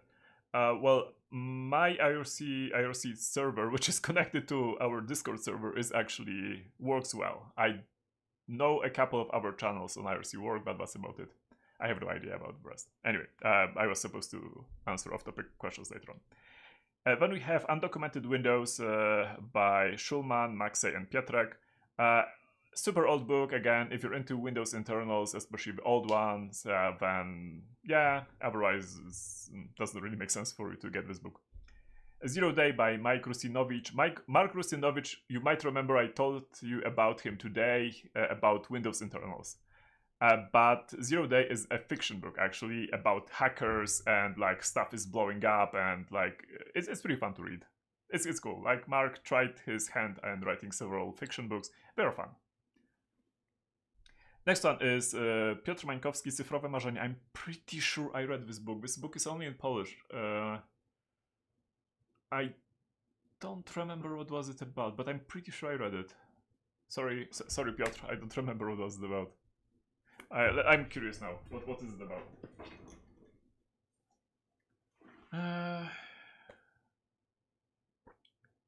Okay, yeah, it's about computer games. I was like, was it demo scene or was it games? No, it's games.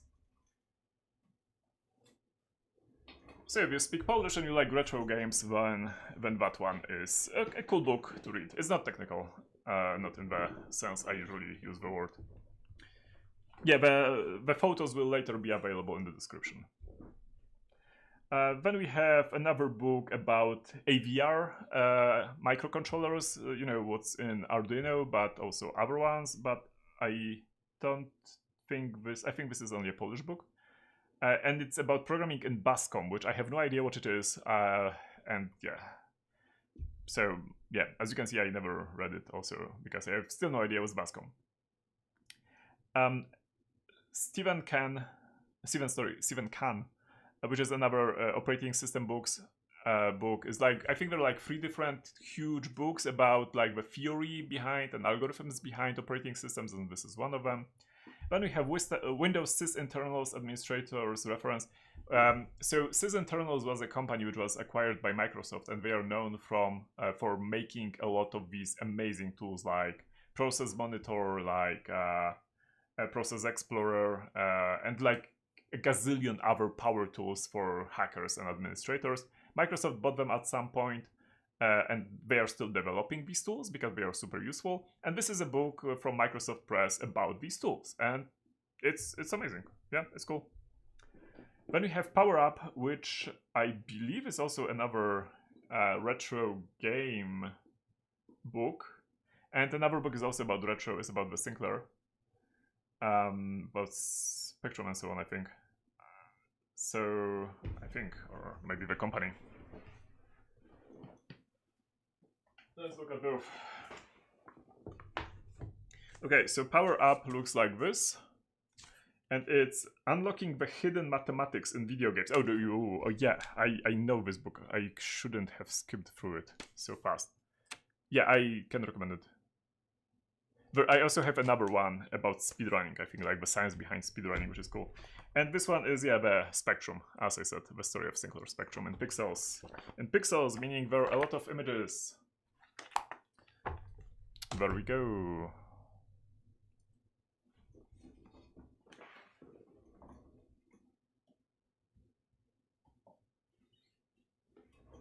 Next one is about Xeon Phi, which I tried running, but I don't have a motherboard for my Xeon Phi. And I don't have a King's Landing edition, I have a previous one. If you don't know what Xeon Phi, that's a PCI Express card, which was the size of a modern video card, like a modern, RTX, but it had x86 CPUs on it, like additional x86 CPUs, which had a lot of cores, and every core had 2 to 4 threads. So there were like a lot of cores and a lot of threads, and like one card could have like up to 256 logical CPUs basically on it. And this was like when GPUs weren't yet a thing in general purpose programming, and like people wanted to have servers which have a lot of processing power. So Intel created these like large Xeon Phi cards, but nowadays they're deprecated. Like Intel doesn't make them. Everyone uses GPUs for the same stuff. So yeah, there we go. Okay, then we have Tannenbaum, which is another operating system book. I think the third one, and again, if you need to get one of these 3 books if you want to learn about the theory behind operating systems. 8-Bit Kids, another retro book. Koen, was Brabander? Yeah, Koen de Brabander, I believe. I think this is one again one of these like retro books about retro computers and retro gaming. Then we have again Mindshare, PCI Express technology, one of these thick books, everything about PCI Express, including like the protocol, the wiring, and so on. Then OWASP testing guide. There are like a couple of methodologies for penetration testing. This is one of them. Version 3 is pretty old, I believe. I think I got it on Black Hat 1 year, like a printed edition. So yeah, it's just like a pen testing methodology, basically. Next one, deep learning, but I think it's already a couple of years old. And because deep learning, like, AI and everything else is like developing super fast, I believe it's a little bit outdated, but you can still learn a lot when it comes to, well, the old algorithms are still there, so you might learn about that. Next one, Adam Zalepa, which you know from the beginning of this live stream. He writes books about Amiga. And this one isn't about Amigas, this is about an alternative or operating system, which is called Amos. In Polish, and that's programming for the Amos operating system, which runs on Amiga hardware. Then we have USB 3.0 technology, again one of these system buses, like the same series basically as the PCI Express one. So if you want to learn how USB 3 really works, get this one. I guess like nowadays you might want already to get a USB-C book, because it will have like more stuff on like USB PD and some other protocols. Michael Killing, Become a Software Architect or something like that. Was the title in Polish, Zostań architektem oprogramowania. I don't believe I read it. Maybe I should. Yeah. Next one, again, one of the game programming gems, which is all over my bookcase. And next one is The Uses of Blockchain Technology by Dillon, Metcalf, and Hopper, which is a surprisingly thick book for what I know about blockchain, but maybe I should read it and have a good laugh. I'm not saying that the book is bad, I'm saying I'm super skeptical when it comes to Web3. Another book by Adam Zalepa, this one is about yet another operating system for Amiga. See, there are more operating systems for Amiga than there are for PC, or maybe like even the same amount, which is like 3. Morphos, well, okay, for PC there's a couple of more, but 3 main ones. This is about Morphos, and yeah, I cannot say too much because I never even like used Morphos, honestly. Next one is written by KrzaQ from Vexillium. HTML5 component. It's pretty old by now. I think it's like 15 years old by now. Maybe less. Maybe it's like more like 12 years. It was a pretty cool book. I remember reading it, and I remember I learned stuff from it about like how to use Chrome browser, which like, you know, the DevTools and so on. So it was pretty cool. It is outdated nowadays, but it was pretty cool when it came out. Yeah, exactly. Like free operating systems for PC, the only real ones that would be Linux, OpenBSD, and FreeBSD. Exactly what I meant. Yeah, thank you, Smiley. Then we have dissecting DOS, and which I'm pretty sure is about DR-DOS and not MS-DOS, and similar extending DOS, which again, if you're into really old operating systems, then you might be interested in them. Otherwise, I don't think there's a reason to get these books. So let's continue, and maybe we'll finish this live stream today. I don't think there's many books left. Never mind, we are halfway. So, okay, I believe today I'm just going to go through IT books, because this is still going to take 1 hour. And maybe I'll make a live stream tomorrow as well, and I'll go through the non-IT books, which I had planned. Okay, Jędrzej Łasiewicz, Systemy Czasu Rzeczywistego, QNX. This is about QNX system, operating system. If you don't know QNX, that's a real-time Unix-like-ish operating system. You probably never heard about it because it's mostly used on like embedded hardware. It has a pretty cool graphical interface, though, I'm not gonna lie. I've read this book cover to cover. I randomly bought it when I was still in my university, in the university bookstore, and I read it cover to cover because it has a pretty good description of the POSIX, stuff, because QNX is compatible with POSIX, fully compatible, I believe, which is not true for Linux, for example. So yeah, because it was a pretty good description of the POSIX, I read cover to cover, basically, and I liked it. So yeah, there we go. Then we have Sid Meier's memoir, Alive in Computer Games. Sid Meier was the person who was making amazing games when I was like a child, and I played a lot of his games, like you know, Civilization or Colonization probably, which he made.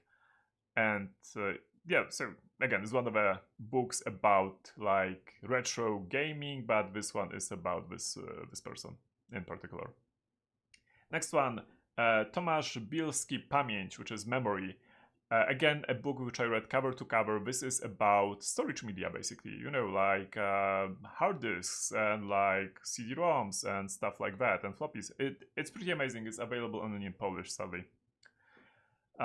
Next one, Hacking the Xbox. This is one of the Xbox like console hacking ones which I have on my shelf. Again, Bunny, you know the name. I already talked about one book before about hardware hacking from Bunny.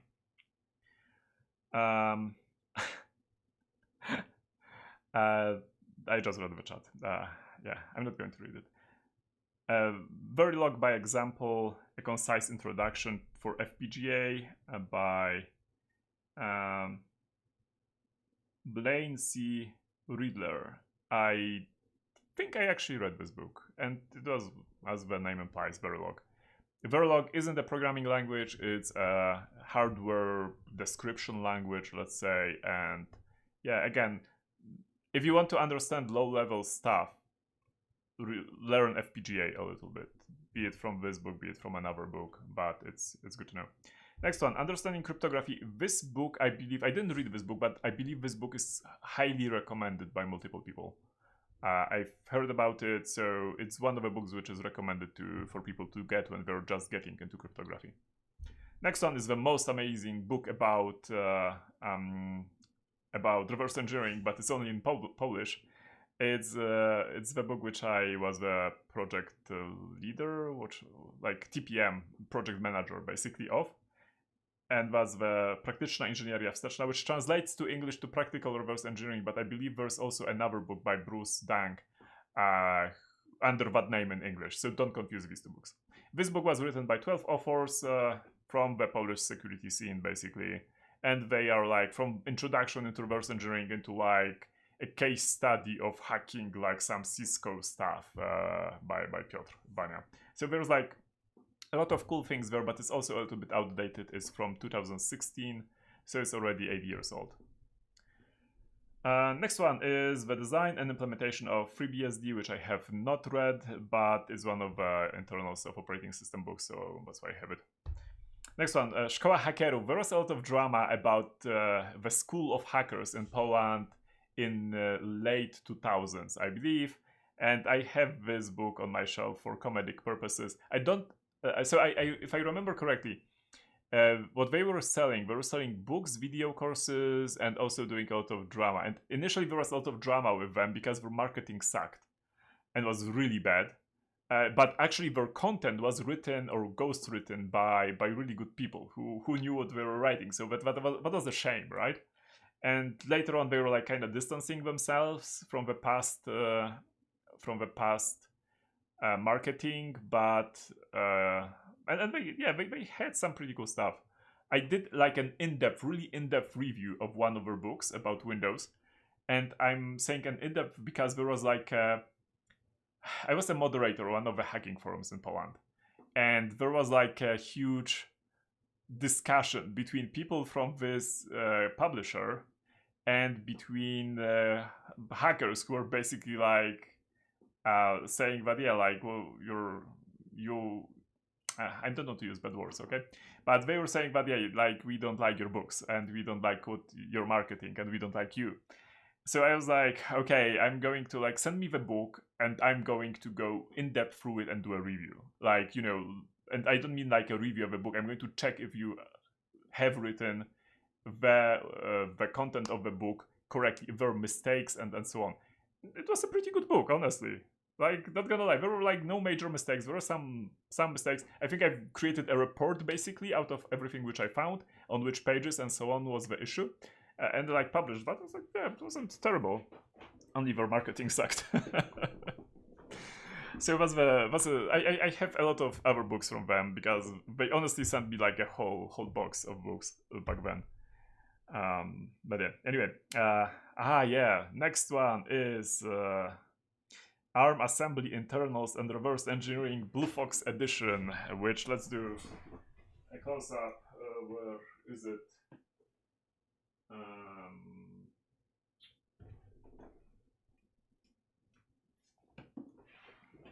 This one.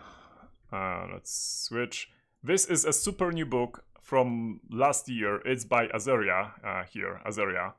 So if you're into ARM assembly, this is the book you get because it's by Azaria. Enough said. And I misclicked, but yeah, it's like it's super new. It literally came out last year, but there was a lot of drama because I think she registered domains like armassemblybook.com and something like that, and ARM lawyers actually went after her for registering domains which infringed their trademark, which is a shitty thing to do from their perspective because Azaria does a lot of amazing things for the ARM community and ARM assembly community, but it's probably, like, I'm guessing, is like, you know, like engineers in ARM would be cheering for her, but the lawyers never knew who she was, so yeah.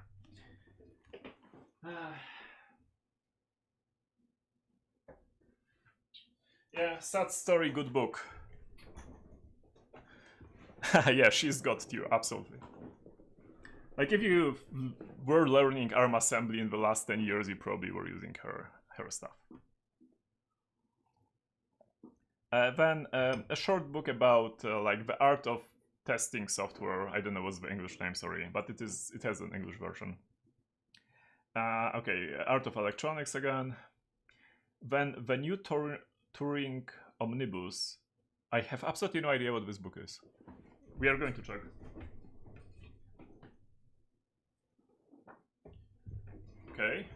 Okay, this looks like a book for like children, I guess. 66 excursions in computer science. Hey, looks there's some assembly. Hey, that's pretty low level, honestly, not gonna lie. Okay. Apparently this is introduction into low level of computers. Like...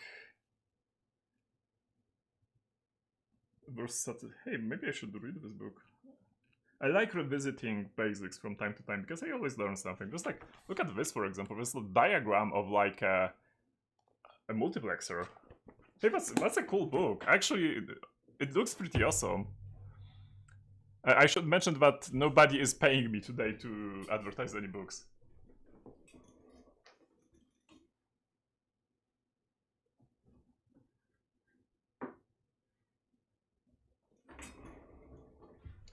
Okay, then we have JavaScript for Children, which is one of the books for kids. I think there's also a Python one from No Starch, like both of these are from No Starch.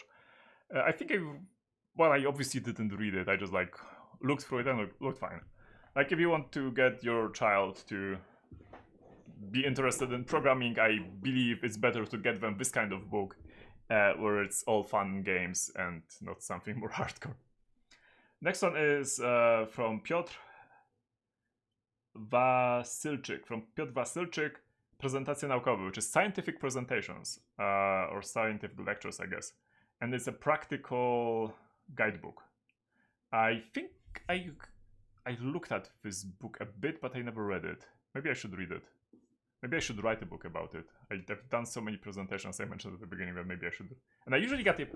Honestly, I usually get pretty high scores on conferences. Maybe I should write a book about how to do it. But not yet. I still need to fix a lot of things. Arthur writes, I like how Gun explores his own bookshelves live. Yeah, that's true. That's true. There are like in a lot of cases, I buy a book because I like books. So yeah, that's the reason I have it on my shelf. And like after 10 years, I don't remember the book exists. I'm like, hey, I have this gem on my bookshelf. I didn't realize that. Okay, let's go from this side again.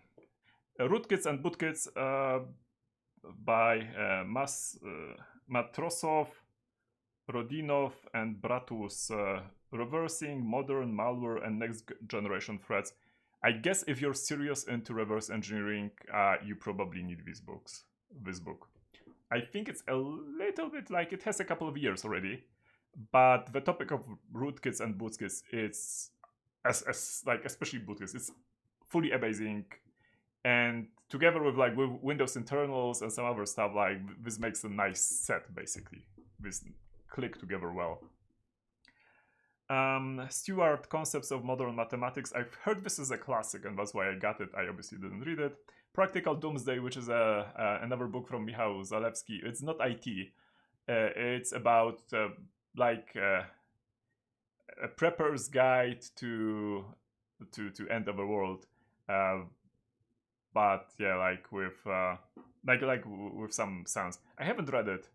I need to read it. I got this book because it's by Michał Zalewski, and I'm a huge fan. So, and yeah, I know he was my manager literally and my colleague at Google for multiple years, but I'm still a fan of him. So I need to read it at some point. Marcin Szeliga, Praktyczne uczenie maszynowe, Practical Machine Learning. I have not read that one. I don't know.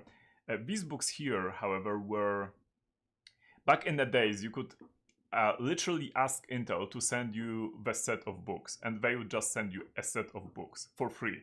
Like they would even cover the shipping. That's not the case nowadays. I did like, I think I ordered one or two sets like in a span of like multiple years from them, and this is one of the sets. And but because like the CPUs are always coming out, it's just better to download the PDF, and it's much faster to search. But yeah, back in the days you could actually order them. Now I think you can print them in the Lulu print, but it costs around $200 for the set.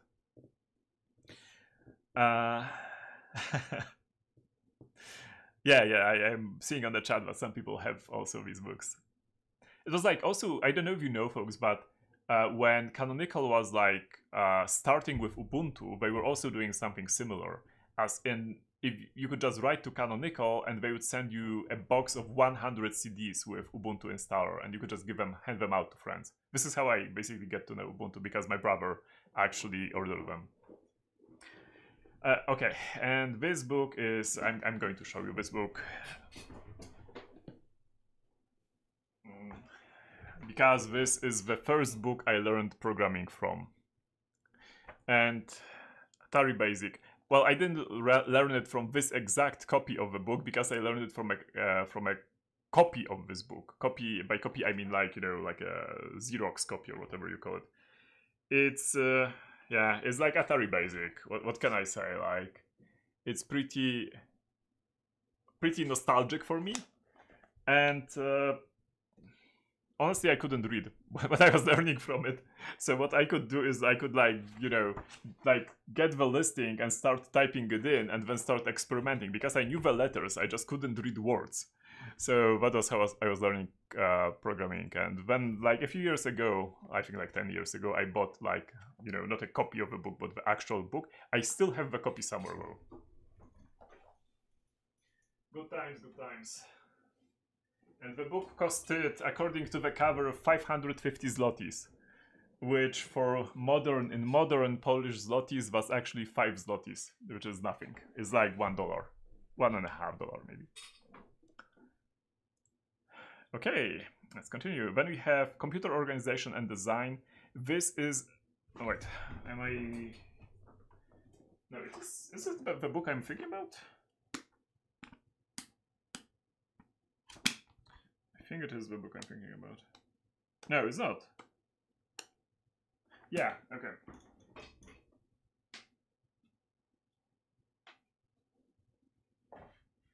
Oh yeah, I see the book on the bookshelf. It's on the bookshelf that I was thinking about. This is if you want to understand how computers work internally, you get this book. Basically, it's pretty good, and it's not super old. And I think there might be a 5th edition or 6th edition nowadays. Anyway. Then we have Corman, Introduction to Algorithms. This is the book which is recommended to everyone who is learning algorithms and like competitive coding and so on. This is the Polish version, of course, of it, but it's originally in English. You might also be recommended the Knuth 5 volumes, I guess, but I don't have them on my bookshelf. I apologize. I need to buy them someday, but I haven't gotten to it yet. Next one is also a book which is recommended which is also an algorithms book, is Cracking the Coding Interview. It's, yeah, again, if you want to go to FANG and you want to be a software engineer at FANG companies, you are recommended to go through this book, but it's basically algorithms. Next one is Advanced Chip Design, which is FPGA, basically, stuff. Well, in honesty, this isn't FPGA. It's more like Verilog, but partly FPGA and partly for, you know, the actual real chips. What was it called? How come I don't have the term in memory? Tell me on the chat what's how are real chips called? Not FPGA ones, but, you know, the real ones, which are actually using like silicon and stuff. Anyway, if this is the book which I'm thinking about, the beginning of it is really good either way. ASIC, hookers, thank you, ASIC, yeah, I mean ASIC, of course. Hardware Hacking Handbook, another of the books which I got because, you know, it's about hardware hacking and I haven't gotten to. Next one, Ethical Hacking, a Hands-on Introduction by Graham. I haven't read through it either. Next one, long time ago there was an algorithm, dawno temu był sobie algorytm, which I haven't read either. It's one of the algorithm books. Next one, the Car Hacker's Handbook, which is again one of the books which I got because it's hardware hacking and never got to. Crypto Dictionary by Amazon. It's pretty funny, honestly. It's a crypto and cryptography dictionary. It's a dictionary, but it's pretty funny. It like has definitions, and some definitions are pretty funny. I don't know if you need to get a dictionary, but if you need to get a crypto dictionary, get this one. Next one, Inside Radio, an Attack and Defense Guide, something by Yang and Huang, something I need to go through, but I haven't yet. And I think this is one of the books which I've forgotten I have. Next one, Bug Bounty Bootcamp, pretty famous. I got it for reasons, but I haven't ever read it. And next one is a really old book called World in RAM Dice, which is pretty old and It's about like programming tricks, but like pretty low level and pretty old. It got recommended to me by a friend. I think I saw some scans of something from it due to something I was like, they were sent to me due to something I said on some live stream. I think that was the story behind it. And then I actually was able to get this book on Polish equivalent of eBay. And then there's another book which I don't know what it is. So let's see.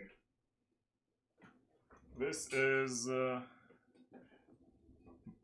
okay. This is a book called. What is this book? Basics of IT, and this is about editors. How old is this book? 96. Wow. It's about how to use text editors. How come I have this book? I never saw it. Yeah, I'm literally like surprising myself now with what I have on my bookshelf. I don't think you need to get this one though. Okay. Handbook for CTFers. I think this is literally the only book about CTFs and for CTF players. It's super thick. It's super heavy. It's pretty amazing, and it's pretty expensive as well, if I remember correctly. So yeah, if you want a book about CTFs and how to play CTFs, and with a lot of write-ups and so on, this is the book you want to get. Next one, DOS Internals Chapel, classic. Again, not really applicable to in the year 24. Practical Binary Analysis by Andrisa. As the name implies, build your own Linux tools for binary instrumentation, analysis, and disassembly. This sounds pretty useful. If you're into reverse engineering, this book sounds pretty useful. I didn't believe I read it. I have read it, but it sounds pretty useful. So check out the table of content if you're into reverse engineering, I guess. Android Security Internals, another Android book, which I never got to. Attacking Network Protocols by James Forshaw. Because this is a book by James, and if you're into network protocols, this is a book you need to get, because it's James. James is one of the world's top researchers. He works at Google Project Zero. He's absolutely amazing, and yeah, he has written a book. Enough said, basically, literally. POC or GTFO, this is the second volume. I have other volumes in other parts of my bookshelf because, as you know, I have color-coded and they have different colors. POC or GTFO is one of the hacker magazines. It's one of the free ones as well. I don't think it's coming out anymore, but there are multiple of them have came out, and like I was even giving out some printed ones on both on Pwning conference and on the live streams some years back. And after they made a lot of published a lot of issues, they created bundled them into books, into this POC or GTFO books, which are available at No Starch Press. Yeah, if you're into hacker scene and hacker zines, this is something you might want to get. Next one, old book, Windows Undocumented File Formats. This is again one of the old books. If you're into file formats, you might want to have it. Otherwise, there's really no reason to get it. Next one, nostalgic hit. This is Disassemblowanie Kodu, which is Hackers Disassembly Uncovered by Chris Kaspersky, by Nozumi. And don't confuse with Eugene Kaspersky. Chris Kaspersky was an amazing reverse engineer. Sadly was. Yeah, he died. He passed away some years back. Yeah, I still remember him and chats with him on openrc.org. He was amazing, and this is one of the books which gave me personally a lot in reverse engineering. It's outdated, really outdated nowadays. What you could learn from it is kinda how to learn reverse engineering, or rather what to look at to progress a little bit. So I'm not saying that it's worth getting, but if you get it and you kinda don't look at the old 32-bit and some DOS assembly, but you look more into what is it about, and you apply that to modern reverse engineering, you will learn stuff. CPython internals, next one.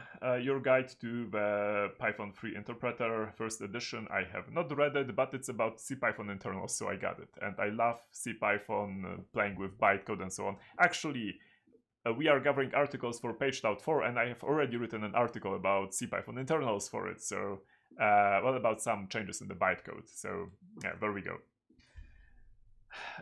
Next one, Harris and Harris, Digital Design and Computer Architecture, second edition. This is an FPGA book and logical gates book and so on. I had a Polish edition. I actually know who has it. Anyway, yeah, and you can learn, if you want to learn a little bit more about like using gates and so on, doing adders and so on. It's a pretty good book for that. It is pretty expensive though. So there are like other books, but this one's cool. Next one is a Polish one by Commandeer, Tomasz Jakut, JavaScript, Programowanie Zaawansowane. I think it has already several years. Commandeer is actually a moderator on one of the Discord servers I'm at, and an admin at one of the forums I'm at, like programming forums, and he's absolutely amazing. So his name on it is a pretty good recommendation. That being said, I think this book has already several years, so I'm not sure how modern it is. And JavaScript is changing a lot nowadays, so yeah, there we go. If he ever publishes a new book, well, that might be a good thing. Masters of Doom, David Kushner. Well, Doom as in Doom video game, you know, it's software.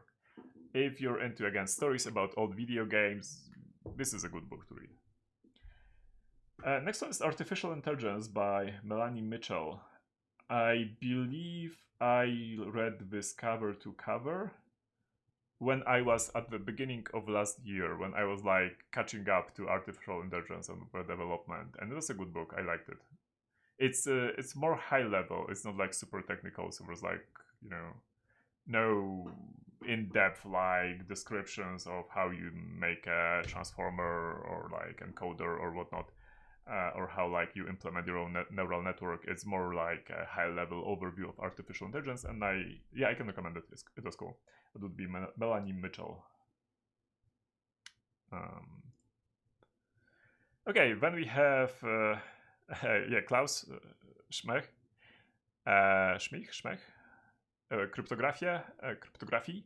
That's a German book about cryptography. I guess you know it if you speak German and you are into cryptography. Otherwise, you might not know it. I have multiple books from Klaus. He writes in a fun way. There's the question, where's my book? We will get to my book later because it's pretty violet, and we haven't went through violet books yet, I believe. Or maybe we have, but no, we have went through them. It's just that I keep my books like on two separate shelves. It's not that I published that many books. It's just that I have like a lot of copies. Most of them are sadly a little bit, you know. I cannot give them away because they have like defects, and I don't want to throw them away. Okay, then we have Python for Children, one of these like books for programming for children by No Starch Press, and Mission Python, I guess, the next one, also No Starch, also the same target demographic. Then we have Programming Boot Sector games, which is as awesome as it sounds. Is for when you want to program games which run in boot sector, you get that one.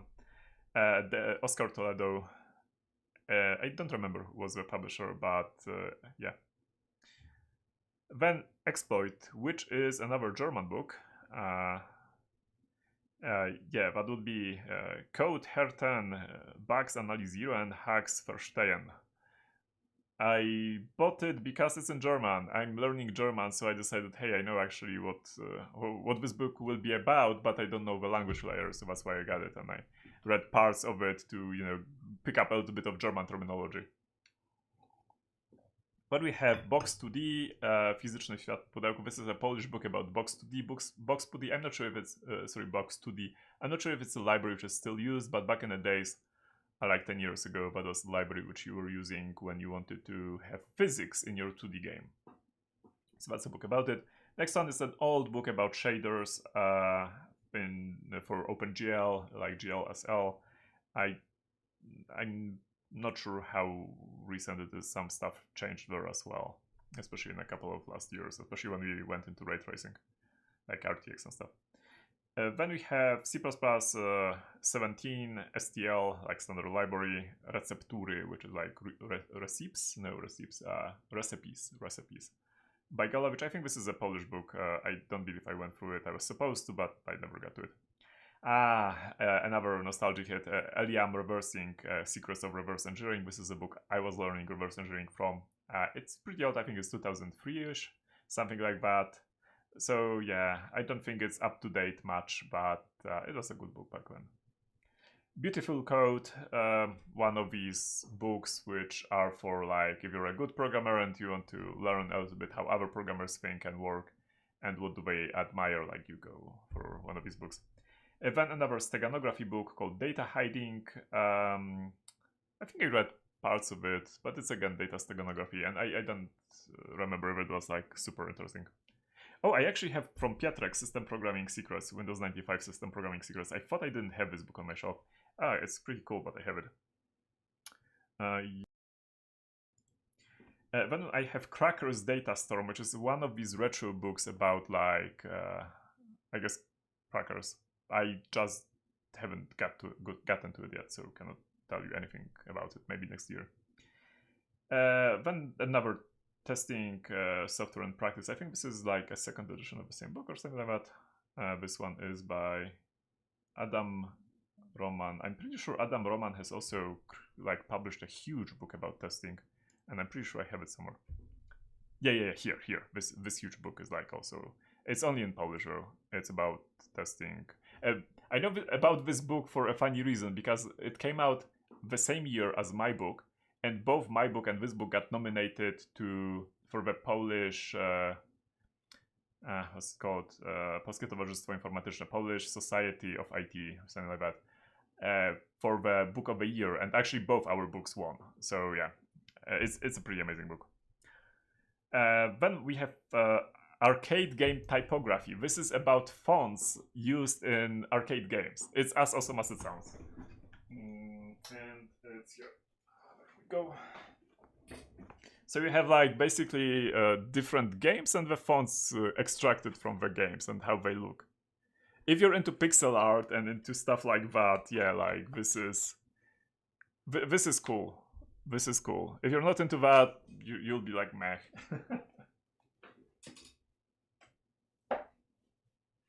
Okay, going left from it, we have another 8051 book. I think this book is kind of funny because it has like written on it that, hey, it should be sold only in India, but apparently someone was happy to ship it to me.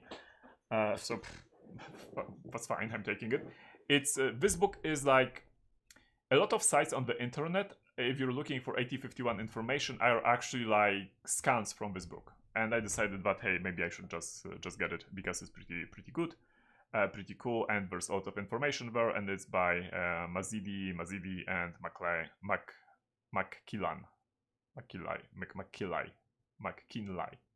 I cannot read, apparently. McKinley, yeah, Mazidi and McKinley. Then we have the Game Console 2.0, which I honestly don't remember what is this about. I'm guessing it's about game consoles. What's this about? No. I think I know it. It's about game consoles, but there's like a lot of amazing photos in this one. It's like photos of the like stories behind the consoles, but there's also like photos like this. Really cool if you like if you're into, you know, old retro game hardware.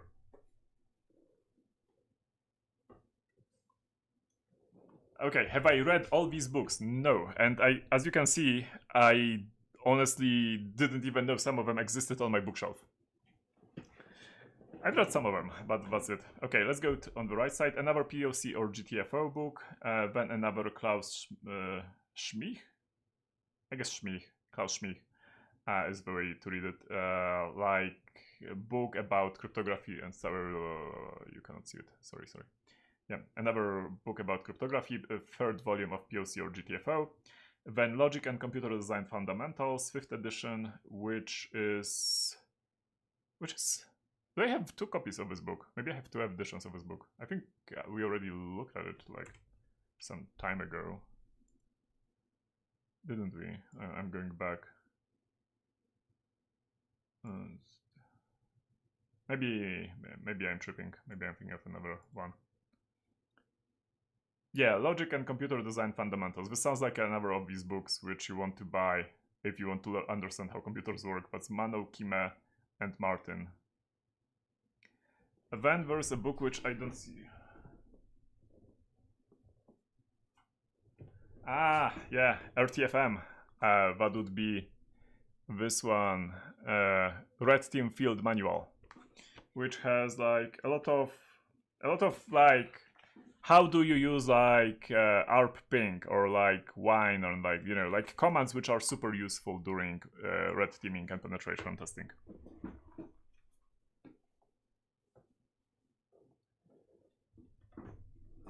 Okay, the book after that is How to Write Viruses. Andrzej Dudek. I know he's on Twitter as well. Anyway, it's How to Write Viruses, and it's super old book. It's super old book about like, yeah, like how to write viruses. Next one is similar, is like Not Only Viruses, and these are pretty old books, both of them, I think. And only in Polish. And next one is about Quantum IT, which I have not read, and maybe I should. Marek Sawerwijn and Joanna Wiśniewska. Marek has written to Programista magazine, I think, quite a lot. If I'm not confusing names. But I think I'm not. Okay, another Klaus Schmich cryptography books, which is cool. And then I have 3 books which don't have name of it on the cover. Oh, that's actually not 3, that's actually 5 books, if you can imagine. It's oh, these ones are funny. You're going to like the titles. It's How to Hack Like a God, How to Hack Like a Porn Star, Ultimate Hacking Challenge, Ultimate Hacking Challenge Zeta, and the last one is a different book. But yeah, I got like these 4 due to the titles. Like I thought like, yeah, okay, if you were like, you know, gutsy enough to publish a book with that title, yeah, I'm just going to buy it. I'm not even going to like look at the table of content. And the next one is a pretty cool book, which is like this one, and this is basically awesome poetry book. It's like there are like a lot of snippets of code in assembly, and that's it. Like there's just a snippet of code in assembly, and there's nothing more. And there's usually something either like tricky, interesting, or surprising about it if you analyze it and you think about it a little bit. It's like it either does something or it does something in a smart way, or is like clever in some other fashion. And yeah, what I did at Google, like when a lot of security teams sit, I just put this with like a piece of paper, like, hey, if you can solve any of these like awesome poetry snippets, then just write what's the idea behind it. And yeah, so that's why my book is a little bit annotated, because like we solved a little bit of them.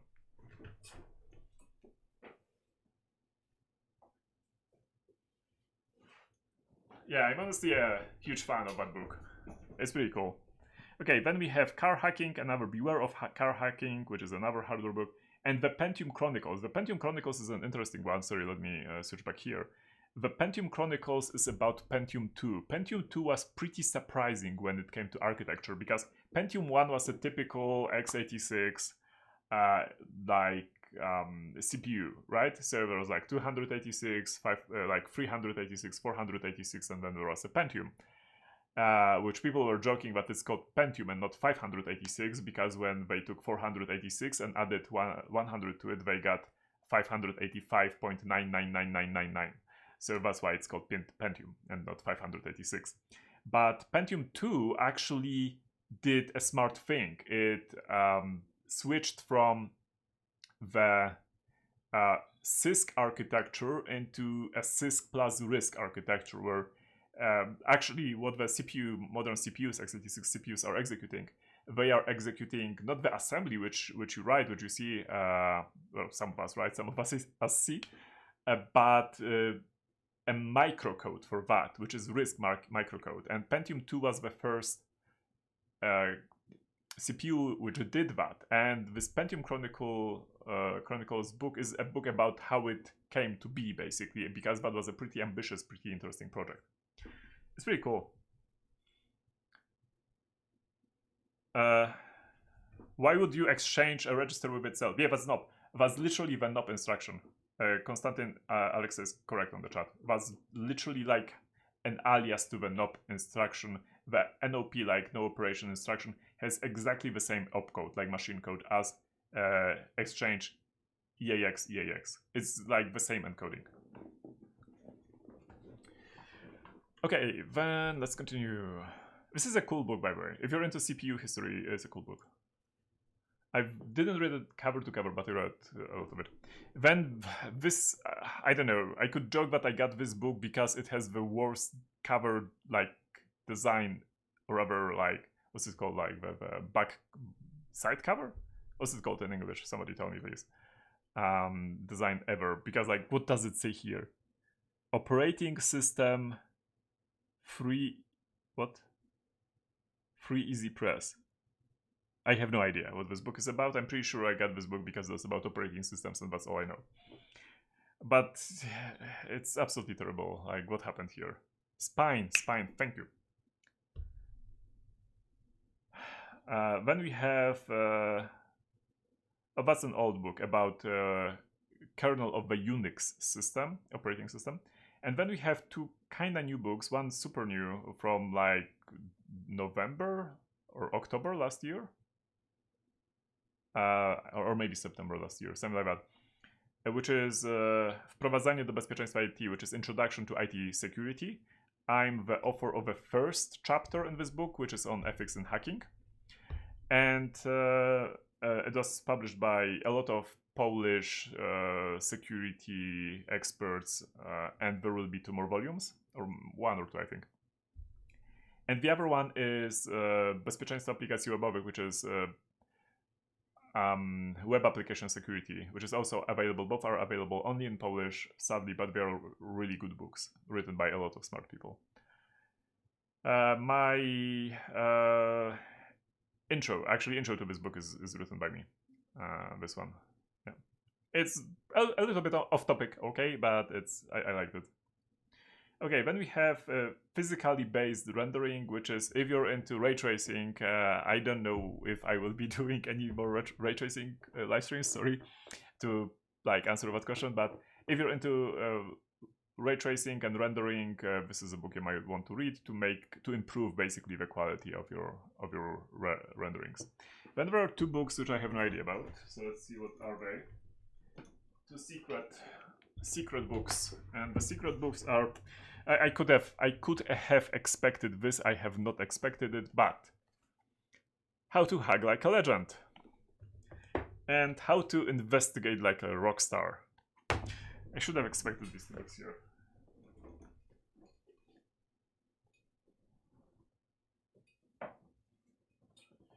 Okay, there we go.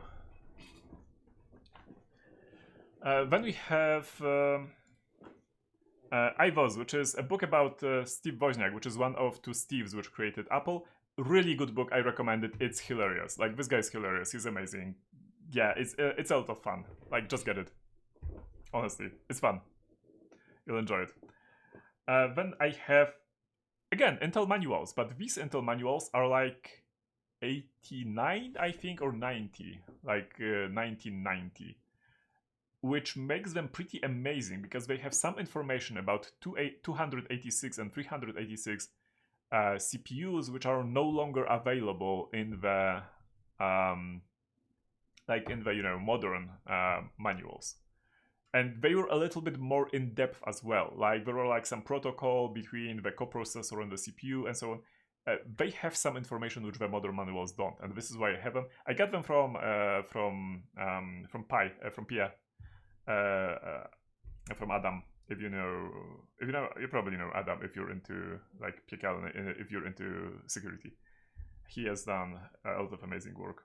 Yeah, 89 is even on the spine. It's even on the spine. Yeah. There we go.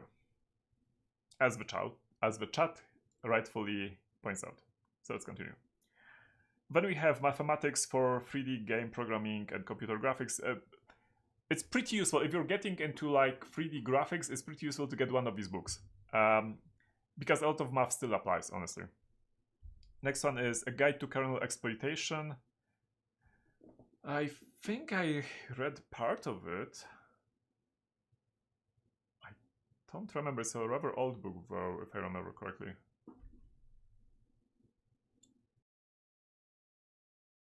Okay, then we have the Antivirus Hacker's Handbook,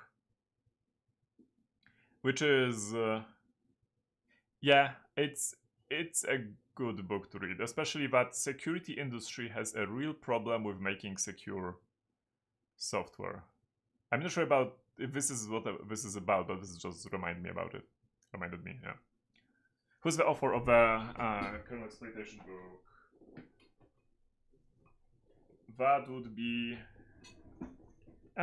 Enrico. Okay, right. So Enrico Perla and Massimiliano Oldani. There we go.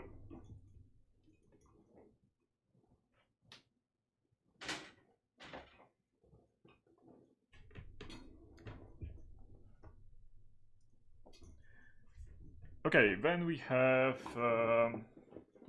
wzorce implementacyjne, Kent-Beck, I'm guess was like design patterns or something like that, another book for programmers, for architects.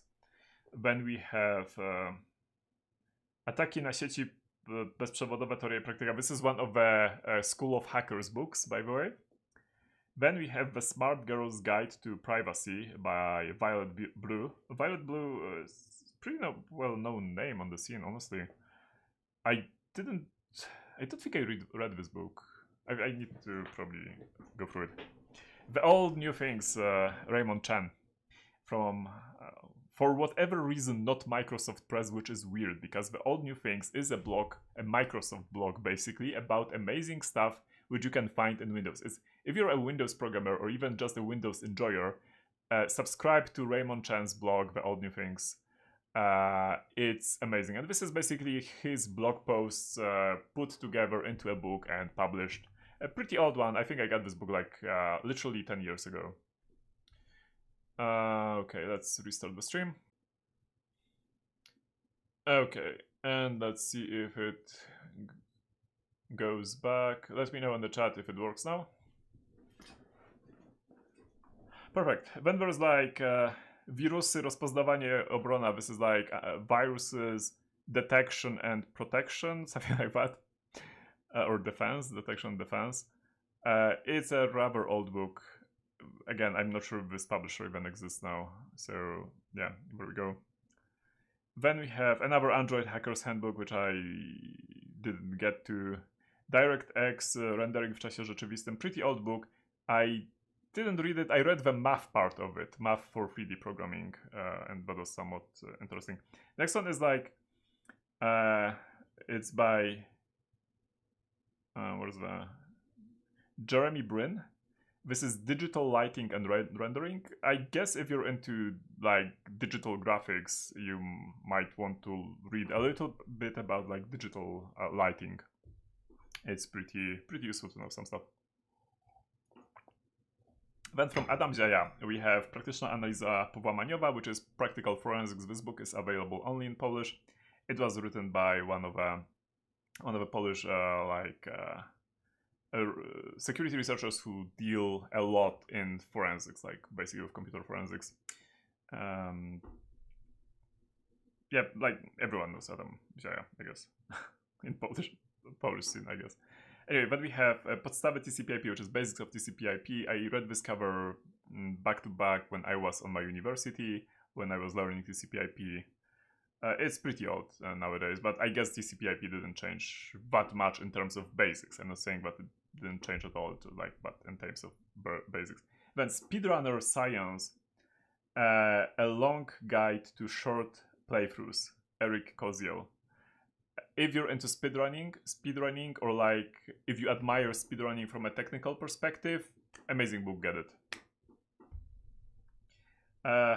Then a book about programming in R. I have no idea why I have it. I literally was programming in R only when I was on my university, and not a lot. Honestly, not a lot. Another book about ZX Spectrum, the Little Book of ZX Spectrum Games, which is another of these like retro computer game books. Then another School of Hackers books, so I'm going to skip them. Practical Reverse Engineering by Bruce Dang et al. It's it's the one I mentioned before. I think it's a little bit old, but it should pretty like still cover like 64-bit stuff and so on and so forth. But it has already a couple of years, so yeah, there we go. Brown Kyle PC Interrupts. If you're into retro DOS programming, boot sector programming, this might interest you. Otherwise, there's literally no sense for getting it. Game Programming Patterns, I haven't read this one, no idea. Hardware Security is one again of books which I just got and put on my shelf. Then we have KrzaQ, which is Alfred Aho et al.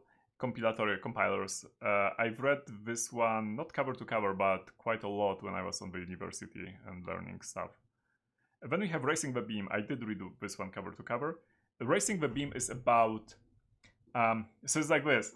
Nowadays, like all the graphical programming for games is pretty easy. Even like 20 years ago, you were basically just writing to the frame buffer and that's it.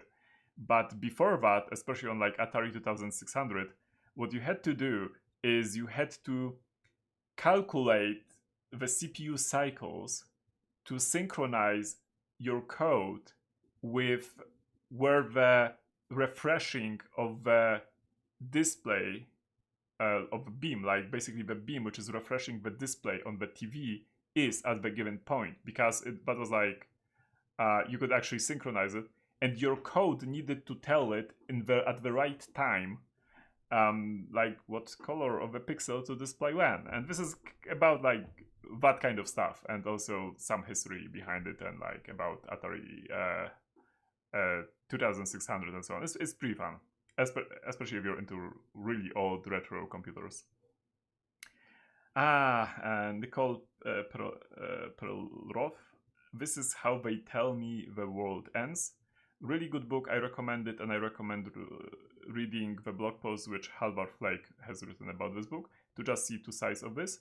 It's even if you're not technical but you're interested in like cybersecurity landscape, it's a good book to read. It's not super technical. It's written by somebody who isn't technical. Like if you're technical, you can spot the mistakes in the book, but it's still a pretty fun, pretty good book to read. Then Hacker's Delight. This is the opposite of it. This is a book about low-level assembly level, CPU level programming tricks to do some math operations a little bit faster. Pretty cool. I think Tabis Ormandi actually recommended me this one. Game Hacking Fundamentals, which I haven't read yet. Eve Wares, I guess. Wares is the proper English pronunciation. I haven't read this one. It's probably about, well, based on the name, it's about piracy and old school pirates. So maybe it makes sense for me to read it just for fun. The next one is the Shell Coder's Handbooks. This is one of the books which I've learned like exploitation from. It's outdated unless there's like a new edition of that book. I think we are getting to the end, folks. Like this is, yeah, I think only a couple of shelves are left, honestly. So then there's The Silence on the Wire by Michał Zalewski by El Kamtów, a Polish hacking legend. I am a huge fan of this book. It's outdated a little bit, and it's a little bit random, this book, but this book shows in a really cool way the mindset of a security researcher. I really love it. It's pretty cool. I can recommend it, even though it's outdated a little bit. Okay, then we have the demo scene, the Amiga Years Volume 1 and 2. a pretty cool edition of like, you know, with pictures and so on. If you're into old Amiga stuff, it's a cool book to get. Then we have Crypto Wars by Erika Stanford. I don't believe I read it, so no idea. Then Michał Jankowski, Elements of Computer Graphics, Elementy grafiki komputerowej. I think I've looked at it, but it's a super old book as well. The Rootkit Arsenal, Escape and Evasion in Dark Corners of the System. I believe it's Blunden. It has a couple of years. If you're into rootkits, bootkits, and that kind of stuff, you might want to get it, but I think it's slightly outdated at this point, but it still might be a good book to get. Next one is, well, first volume of POC or GTFO bundled. You can get it from No Starch Press. Then we have Rafał Chromik RS-232, which is the serial communication, basically. It's in Polish. I don't believe there was an English version of it. I got it for fun, basically, because like RS-232 honestly is a pretty simple protocol, so there isn't much to it. Well, that's not fully true, but let's just stick with that. Then we have The Art of Programming AVR Microcontrollers. So that's the same microcontrollers, another ARM assembly book, basically. This one is about like the microcontrollers from AVR, like at Mega, at Tiny, and so on. I think it's ARM or maybe C, like that kind of stuff. Then Myths of IT Security, John Viega. Mity bezpieczeństwa IT in Polish. No idea, I honestly don't remember what this was about. I think I read through it a little bit. It sounds like something I should read, so it's fun. Next one, Hall Assembler for ARM processors, just buy Azoria's book nowadays. And then, yeah, then these books are super cool. They are written by a person who, I don't know if he still works, but he worked at Google. And what he did, he has a pretty cool blog, which you can find. We can find that blog in a second, because I obviously don't remember his name. Where is his book here? Okay. Please don't tell him I don't remember his name, but honestly, I knew it was Fabian. Okay, easy. But honestly, my memory in case of names is really, really bad. Yeah, anyway, what Fabian does is he takes old games and he reverse engineers them and he writes about them and like how they worked and so on. And it's super cool. Like his work is absolutely amazing, and he issued a book about, like published a book about Wolfenstein 3D, Doom, and I think there was supposed to be one about Quake. I don't know if it came out. It's called like Game Engine Black Book, basically. And I can recommend it. It's a really amazing read. Like it's really technical, basically. It's really, really technical, but it's fun. Can I link the blog in the chat? Of course, yes. Yeah, his blog is top notch. There we go.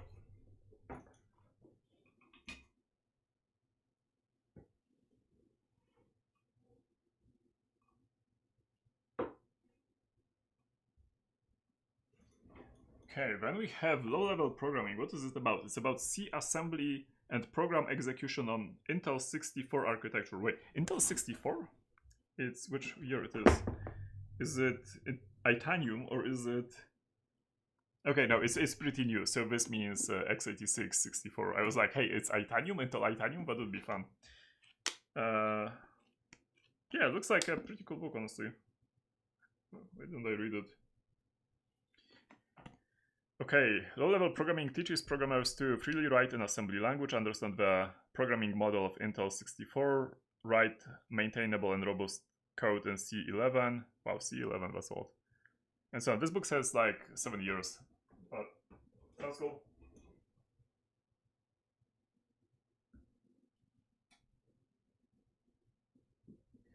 Okay, the next one is linkers and loaders, which, as you can expect, is about linkers and dynamic loaders. So yeah, if you're into reverse engineering or like compilers, this is a book which you might want to get. do I have a printed version of KrzaQ's mega tutorial od zera do Gierkodera? No, I don't believe so. Did he actually did Karol actually publish it in like print? I don't think so. Or did he? I don't know. Tell me. I'm interested. If he did, I need to get it and I need to ask him for a signature. Okay, super old book about Windows game programming. I think we can skip it. Trick of Windows game programming. Same. Another cryptography book. Hey, do I have two of them? Oh, this is the 6th edition from Klaus Schmidt. Then Web Application Obfuscation. This one is rather old, but I believe it's multiple authors, including SirDarkat, which already makes it amazing. And I think also a couple of other known people. SirDarkat was one of my colleagues and managers at Google. Then a book about microservices, which I have not read. Maybe I should, because I'm a huge fan of microservices. Morgan Bruce and Paulo Pereira. Okay, then we have Aaron Axelford, test automatization. Then another book from Klaus, Die Welt der Geheimen Zeichen, which would be the world of secret numbers, I guess, in English.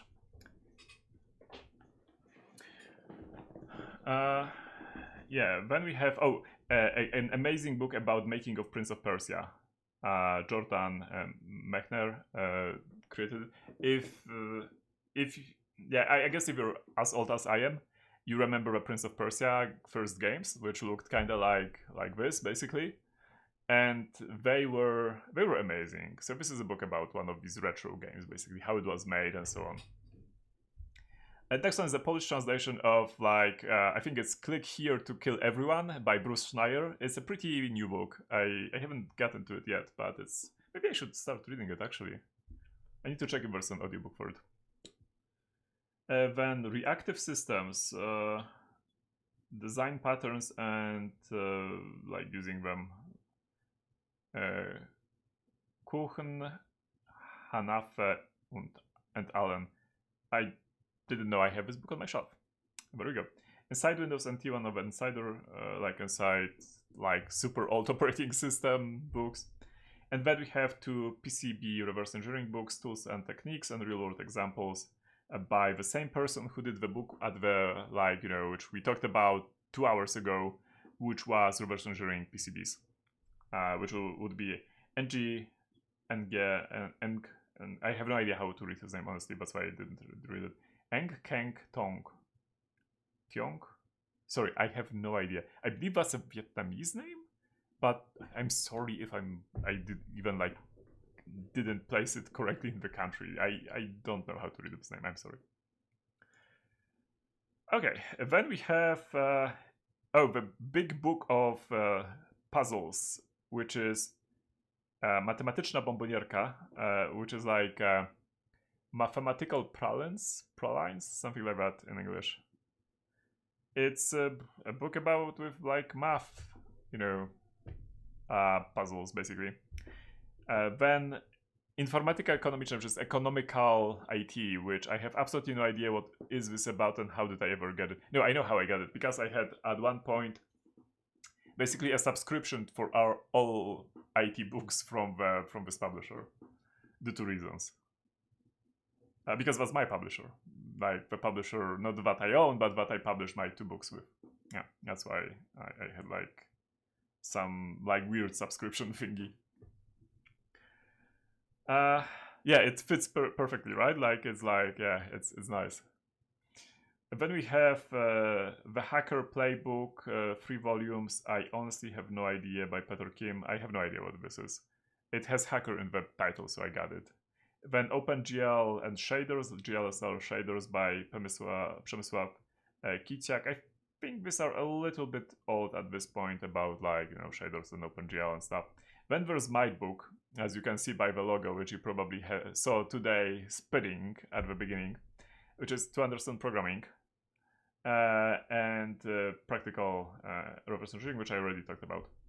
Then there's a German book which I got from somebody at the office about assembly. It's in German, but it's about assembly. x86, I think 32-bit. That's a pretty weird format because it's like pretty thick but pretty short book. Then a book which I got about Git, kurz and gut, which means short and good, which is about Git. And then there's the Programmer's Technical Reference, the Processor and Coprocessor by Robert Hamel, which is a super old book. I don't remember why I got it. There's a reason, I'm pretty sure. And another Commodore 64 book about, Commodore 64 by Chris Wilkins. Is it upside down? Yeah, it's upside down, I guess it is. I'm not going to correct it because it's actually a little bit covered by a box. So this is the last shelf from what you see behind me, but I have a couple of other shelves with only a few books on like another place in the room. It looks like you have 2 books, Practitioner Engineering session. I have more than 2 books, which you'll see in a second. Then I have Masters of Pixel Art. I'm a huge fan of pixel art, and there are like 3 volumes of pixel art, which is amazing, which is 3 volumes of pure amazement. Then Open Circuit, which is a pretty, like, this is an amazing book with people cut electronic parts apart and have made pictures of them. So, like, ever wondered what's inside of a resistor or a capacitor or like something like that, another like a switch? Well, they cut it in pieces so you can take a look. It's amazing. There's a lot of amazing photos. A really good thing. Yeah. There was the printed paged out. We did so far only 1 print out of paged out in history of paged out. We will be doing more, so don't worry. There will be more, including old issues. Then we have a computer RPG book from Bitmap Books. If you're into computer RPGs, it's like especially old RPGs. This book is basically an encyclopedia of them. I have another copy of the arcade game Typography, which I already showed you. And then we have Breaking the Borders, which is a demo scene book, basically, like 3 books of them. And I have a lot of book, what's it called? How is it in English? Translate the text language. Perfect. Yes, the text language. Wait, what? Enter text. Zakładka. Tab. No. Do książki. Bookmarks. Yeah, bookmarks. Jesus. Should have known that. Okay. Then I have space system failures and safety design for space systems. I have a couple of books about space design, basically, and these are like 2 of them. The Cybernetic Revolution, which I believe I got from someone I saw in the chat, from Daniel, from Dan. Thank you for that, for this book. And then I have Online Computing for Small Business, which I got in London when visiting London. And Your Boss is an Algorithm, which is another book. I haven't read these 3 yet. Okay, then I have another edition of this book for testing. We already looked on this one. Then I have 2 compiler books, these fig ones. That's interesting. Maybe I should give one away. GPU Pro 2, I think this is a pretty old book about GPU programming. Inside Windows NT, apparently I have 2 copies as well. Cybersecurity Career Guide by oh my, I know her name.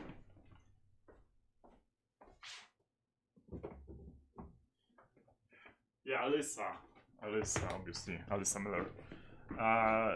Yeah, if you're getting into cybersecurity, this is like a pretty thin book. If you read it, you know what security job market is about, basically. That's it. I can recommend it. I read it cover to cover. It's pretty cool. Then we have Obfuscated C and Other Mysteries, which is a pretty old book, but just the title made me buy it. Then another Klaus Schmich book, Verstecke Botschaften, I think, which I honestly don't know what it means. Somebody who knows German better than I do, please tell me. Then Neil Stevenson, Ramde, which is a fiction book with some Cryptography and Hacking, which I haven't read yet. Emily Chang, Brotopia, about women in Silicon Valley. I have to read it. I haven't read it yet. But it sounds interesting. I think my wife read it. Or part of it. Anyway, I need to read it. Then I have Basics of Modeling Curves and Surfaces, which I have no idea. I got it some time ago, and I think I read it, like, what, you know, opened it once, looked at the math, and I said, yeah, maybe another time. Then this pieces of paper here is actually a manual for CPC 464 Amstrad-ish like computer. So that's basically like, I think that's mostly basic for Amstrad. Pretty cool stuff. It's actually one,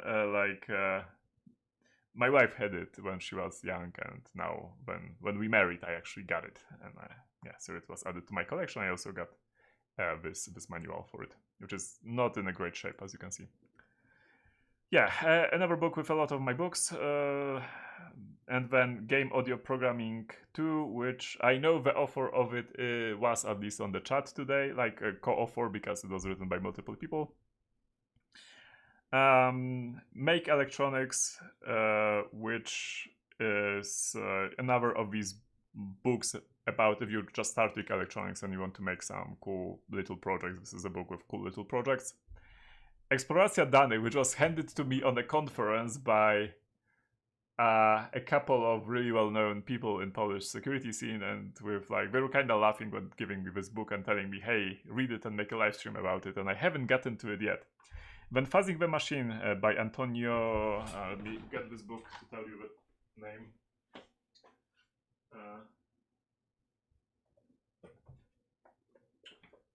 This is, I believe, a pretty new book. I think one of our moderators is reading it, so maybe like Hebi, he can say something more about it. Fuzzing the Machine, the ultimate vulnerability research. Oh, you can actually see I'm disclosing stuff by in reflection. Interesting. Anyway, it's by Antonio Napa and Eduardo Brasquez. There we go. Okay, I'm going to put these books later. And another copy of my book. And what's on the top here? Oh, you might be interested in this one. So let me show you, because it's pretty new. It's the VX Underground Black Mass. So yeah, if you know what VX Underground is publishing on Twitter, this is like a booklet which they issued.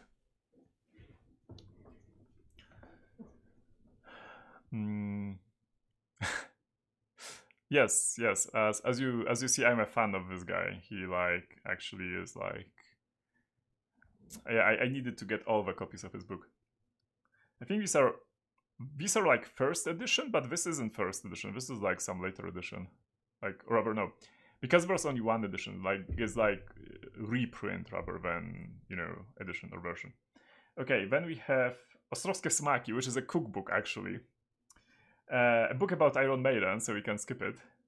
It's pretty cool. If you like Iron Maiden, it's a pretty fun book. Then Etymology Dictionary for the Polish language. I'm a huge fan to understand from where a given word came from. So yeah, like you can obviously look it up on the internet nowadays, but back in the days you needed that. Then a book about mentoring in Polish, which I don't believe I read. A book about Czysty C++, that's Serbian, a book in Serbian, by the way. I don't know Serbian, but I got it when I was visiting Belgrade. Ethics in Real World is one of the ethics book which I had. I think I read part of it. It's interesting. We already talked about this book. This is another School of Hackers book. Windows internals, we can skip it. All these books here are basically conference booklets from this or another conference. On some conferences, especially academic conferences, they take all the, like before the conference, they take all the publications based on which the presentations are made, and they issue like a booklet and give it to everyone, like, well, sell it to everyone, whatever. Okay, then we have this one, but we already talked about this in English. which is the series Cryptography by Jean-Philippe Almasson. Then A Mathematician Plays on the Stock Market by John Allen Paulos. I've heard it's a good book, but I haven't read it yet. I think my wife read it and recommended it to me. Then C++ on Examples. I think it's a pretty old book. The publisher, by the way, is a computer magazine, so Komputer Świat. So yeah, it's probably really old. And then Paweł Tkaczyk, Grywalizacja. It's about gamification, a book about gamification. So pretty interesting if you're into, I guess, designing stuff. Oh yeah, then I have like two copies of Space Roach and How the Hackers known as Lopht, I guess, Changed the World by Chris Thomas. There are a couple of books like that, which are pretty cool. Hacking der umfassende Praxisguide, which I have no idea. But it's two pretty big books in German about hacking, so I had to have them. So that's why I have them. Hacking and Security with Everyone. Click Here to Kill Everybody by Bruce Schneier. I already talked about the Polish version of this book. Hacken für Dummies. It's another German book about hacking. I think I have these books because I went into like these five, because I went into the bookstore here in Zurich, right? And I went to a bookshelf and hey, they're like have a bookshelves with some hacking books. I'm going to grab all the books and go to the cash register just to have them. Maybe I'll read them. I only read the parts about exploit one, which I showed you before. Okay, then deciphering schematics. Same person as you can expect, who did the books on PCB reverse engineering and yeah, basically PCB reverse engineering. And then another IT Sicherheit, which is IT security in German. Okay, and I think these are the last ones. It's From an Abacus to a Computer. I think it's called an abacus in English as well, which I got on an airport or on a train station just to read when I was traveling in Poland, like a few months ago. It's like just history of computing. Then Undocumented Windows 2000 Secrets is one of these like old computer operating system, books.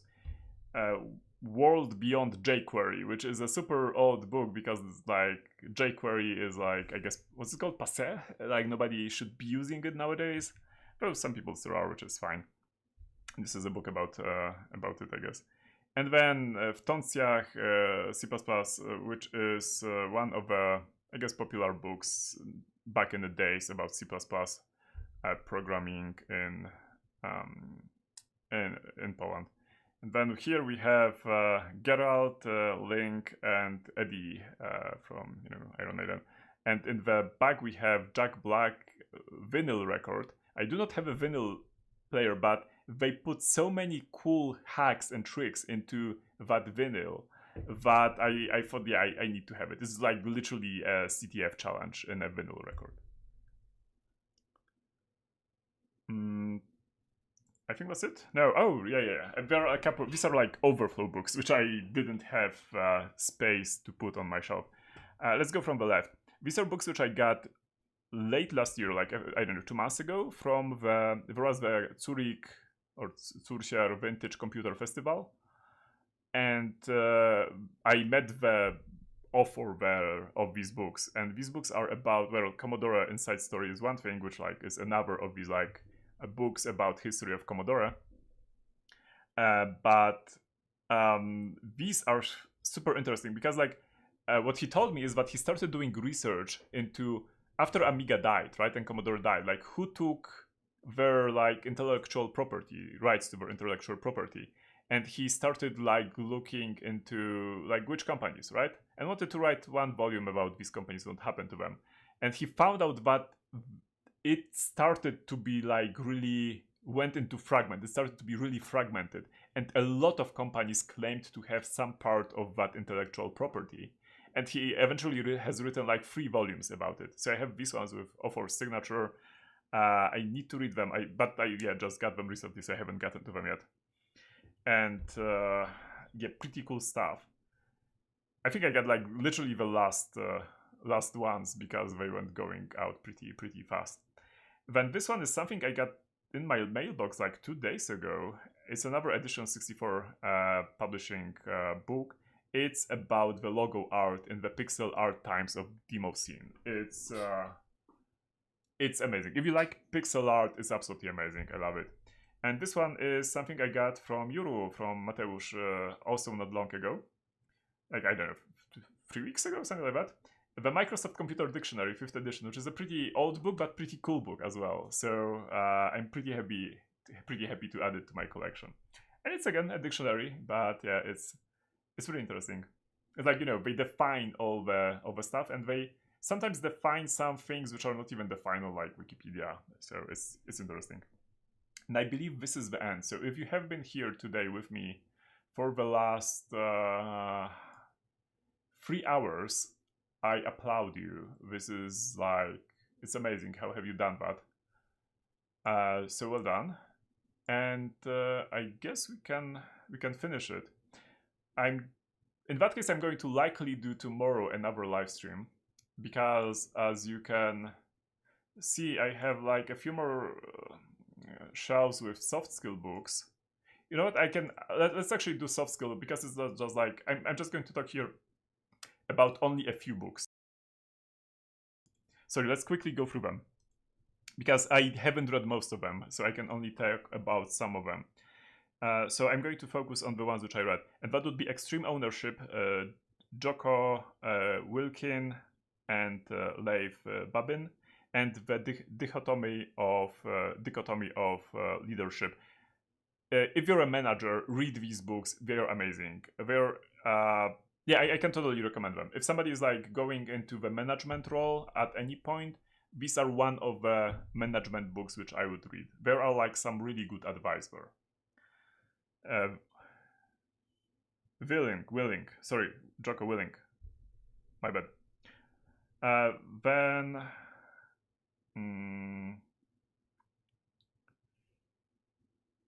let's see. I don't think I read any more of these. Yeah, I think most of these were read by my wife.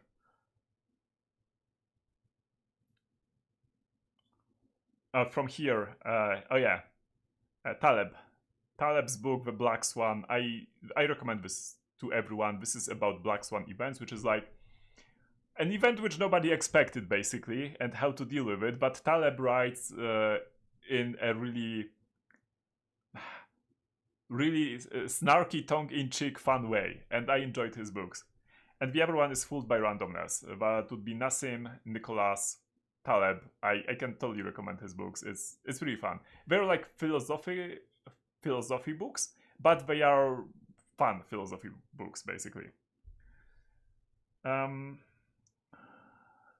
Okay, I don't think I read any of these ones. Never Split the Difference, Chris Voss. This is a negotiation book. I can recommend it. Read it. If you think you don't need a negotiation book in your life, you are wrong. One thing which I'm unhappy about is how late in my life I read negotiation books. You do need to read negotiation books. I recommend this one, and something which is here, Getting More, from Stuart Diamond. These two books, read them. They are really important. I can absolutely recommend them. So that's, again, Never Split the Difference by Chris Voss. Chris Voss was an I believe FBI negotiator, but he writes from business perspective, and there are some stories from if you read Jocko's book Extreme Ownership, is literally the same style. So it's some stories from his FBI days and some business stories. Then we have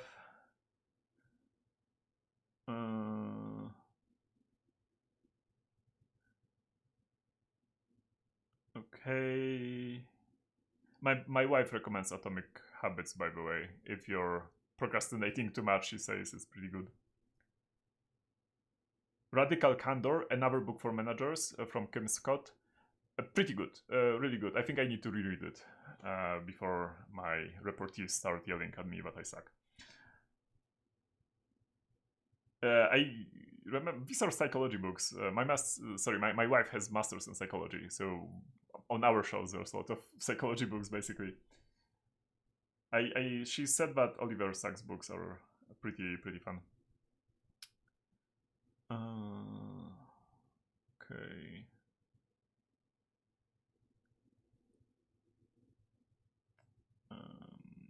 Okay, I honestly don't know any of these books on this shelf. Let's continue. Feynman, Pleasure of Finding Things Out. I can recommend Feynman's autobiography, it's pretty funny.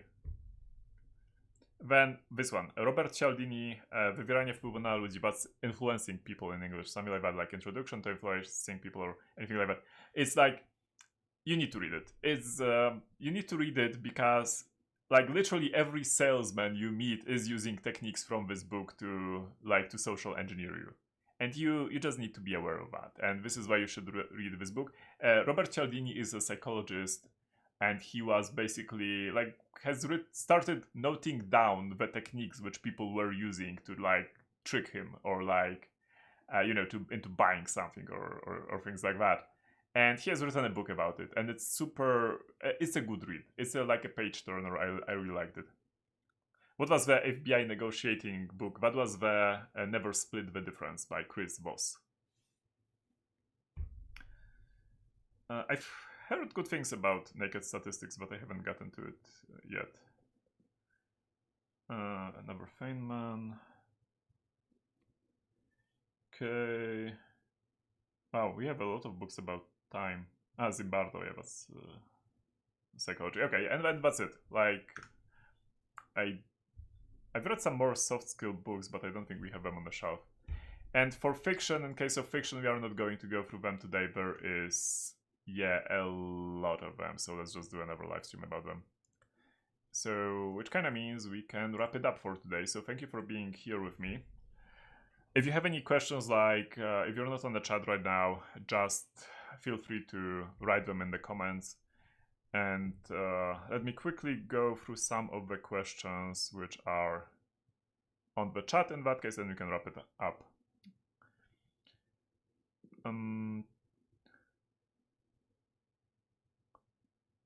Would you settle for reading half the book? Ooh. Is that a negotiation question, Daniel? How many books you read? Last year I read, I don't know, 40? Let's say 40. I might be off. And 30 of them, or even 33 of them, were fiction books. And the remainder were soft skills books or stuff like that. Or just general non-fiction books about something. Maybe a little bit more than 40. And I'm not counting comics and mangas here.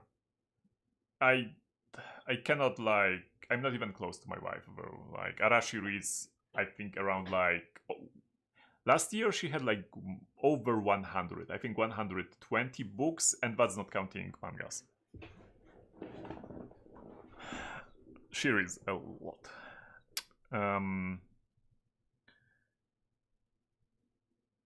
Okay, any news about Nevagate?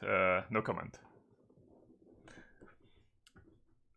Then, okay, Hassan has asked before, I'm looking for an entry-level cyber position. Any tips?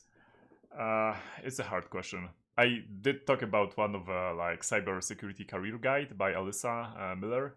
You can take a look at that book if you want to. That talks a little bit about about how to get into the market. But it's basically try to figure out what are the entry-level positions for security. There might be SOC, Security Operations Center, and some other things positions. Otherwise, because in real in-depth technical security, you need to have a pretty high level to be able to get into that. and usually people switch into security after working as a sysadmin programmer or like a network administrator, then they switch into security.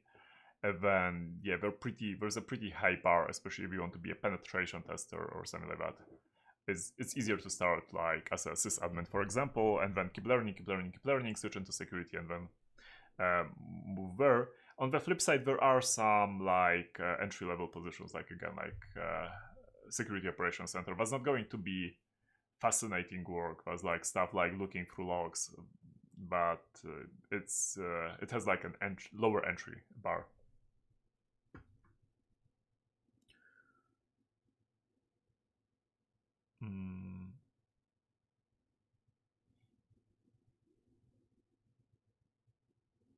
Okay, if you like rendering, you should get something about signed distance fields. It's simple and interesting technique for getting any shape. Oh, interesting. Signed distance field. Let me copy this. Yeah, thank you, Hookers, for mentioning it.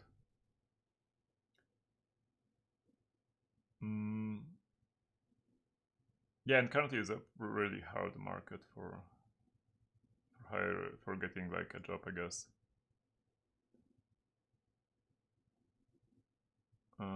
Looking up the chat.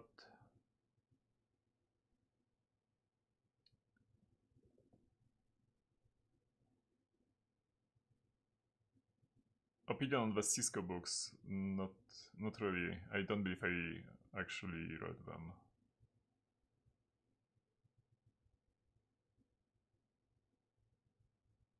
I think I answered these ones.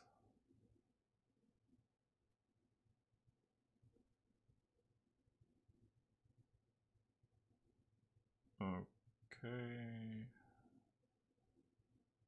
Yeah, I will show the, like, give me, I think, 10 minutes and I will share the pictures in the description after this live stream finishes.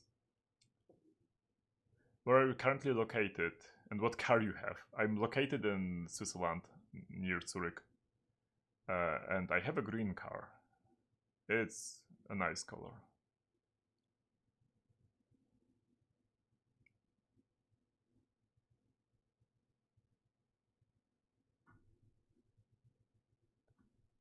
Okay. Can we get Hexarchana merch? Like, you mean this t-shirt, for example?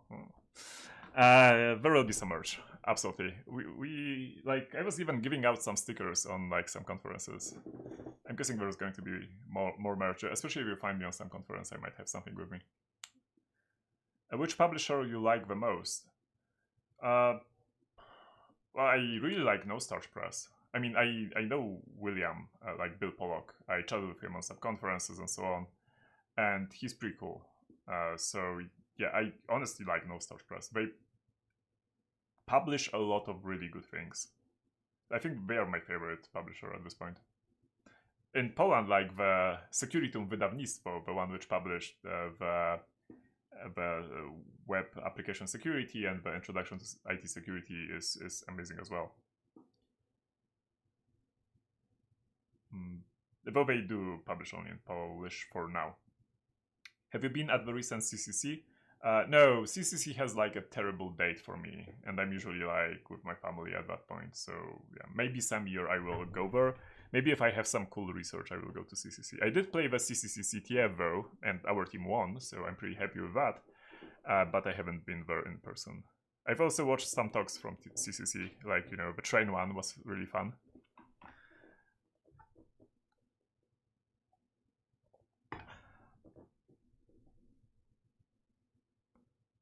Okay. Springer is also pretty good, Daniel says. Yeah, I mean, there are a lot of really good publishers, right? Like, for example, if you're into retro, there's like a lot of small publishers which are publishing retro stuff. I think I talked about like 3 or 4 of them on this live stream. Okay, folks, let's call it a day. I believe I'm a little bit tired already.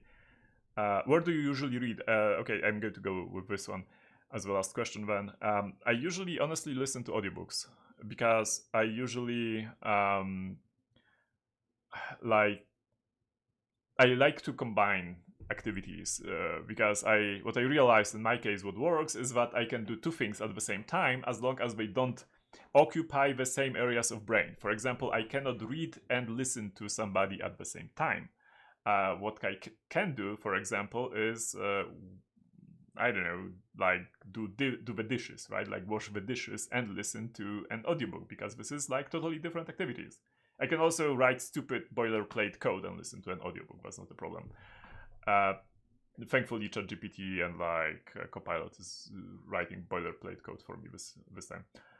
Anyway, so yeah, that's why I usually prefer audiobooks, and so somebody is reading to me. Otherwise, like yeah, I read wherever on the couch or like yeah, that's it. Any other talks from CCC that I recommend? I think I watched two more. One was about the iPhone exploits, which was pretty amazing. Operation Triangulation. Yeah, absolutely watch it. And the other one was, which I listened to today, was about SMTP request smuggling.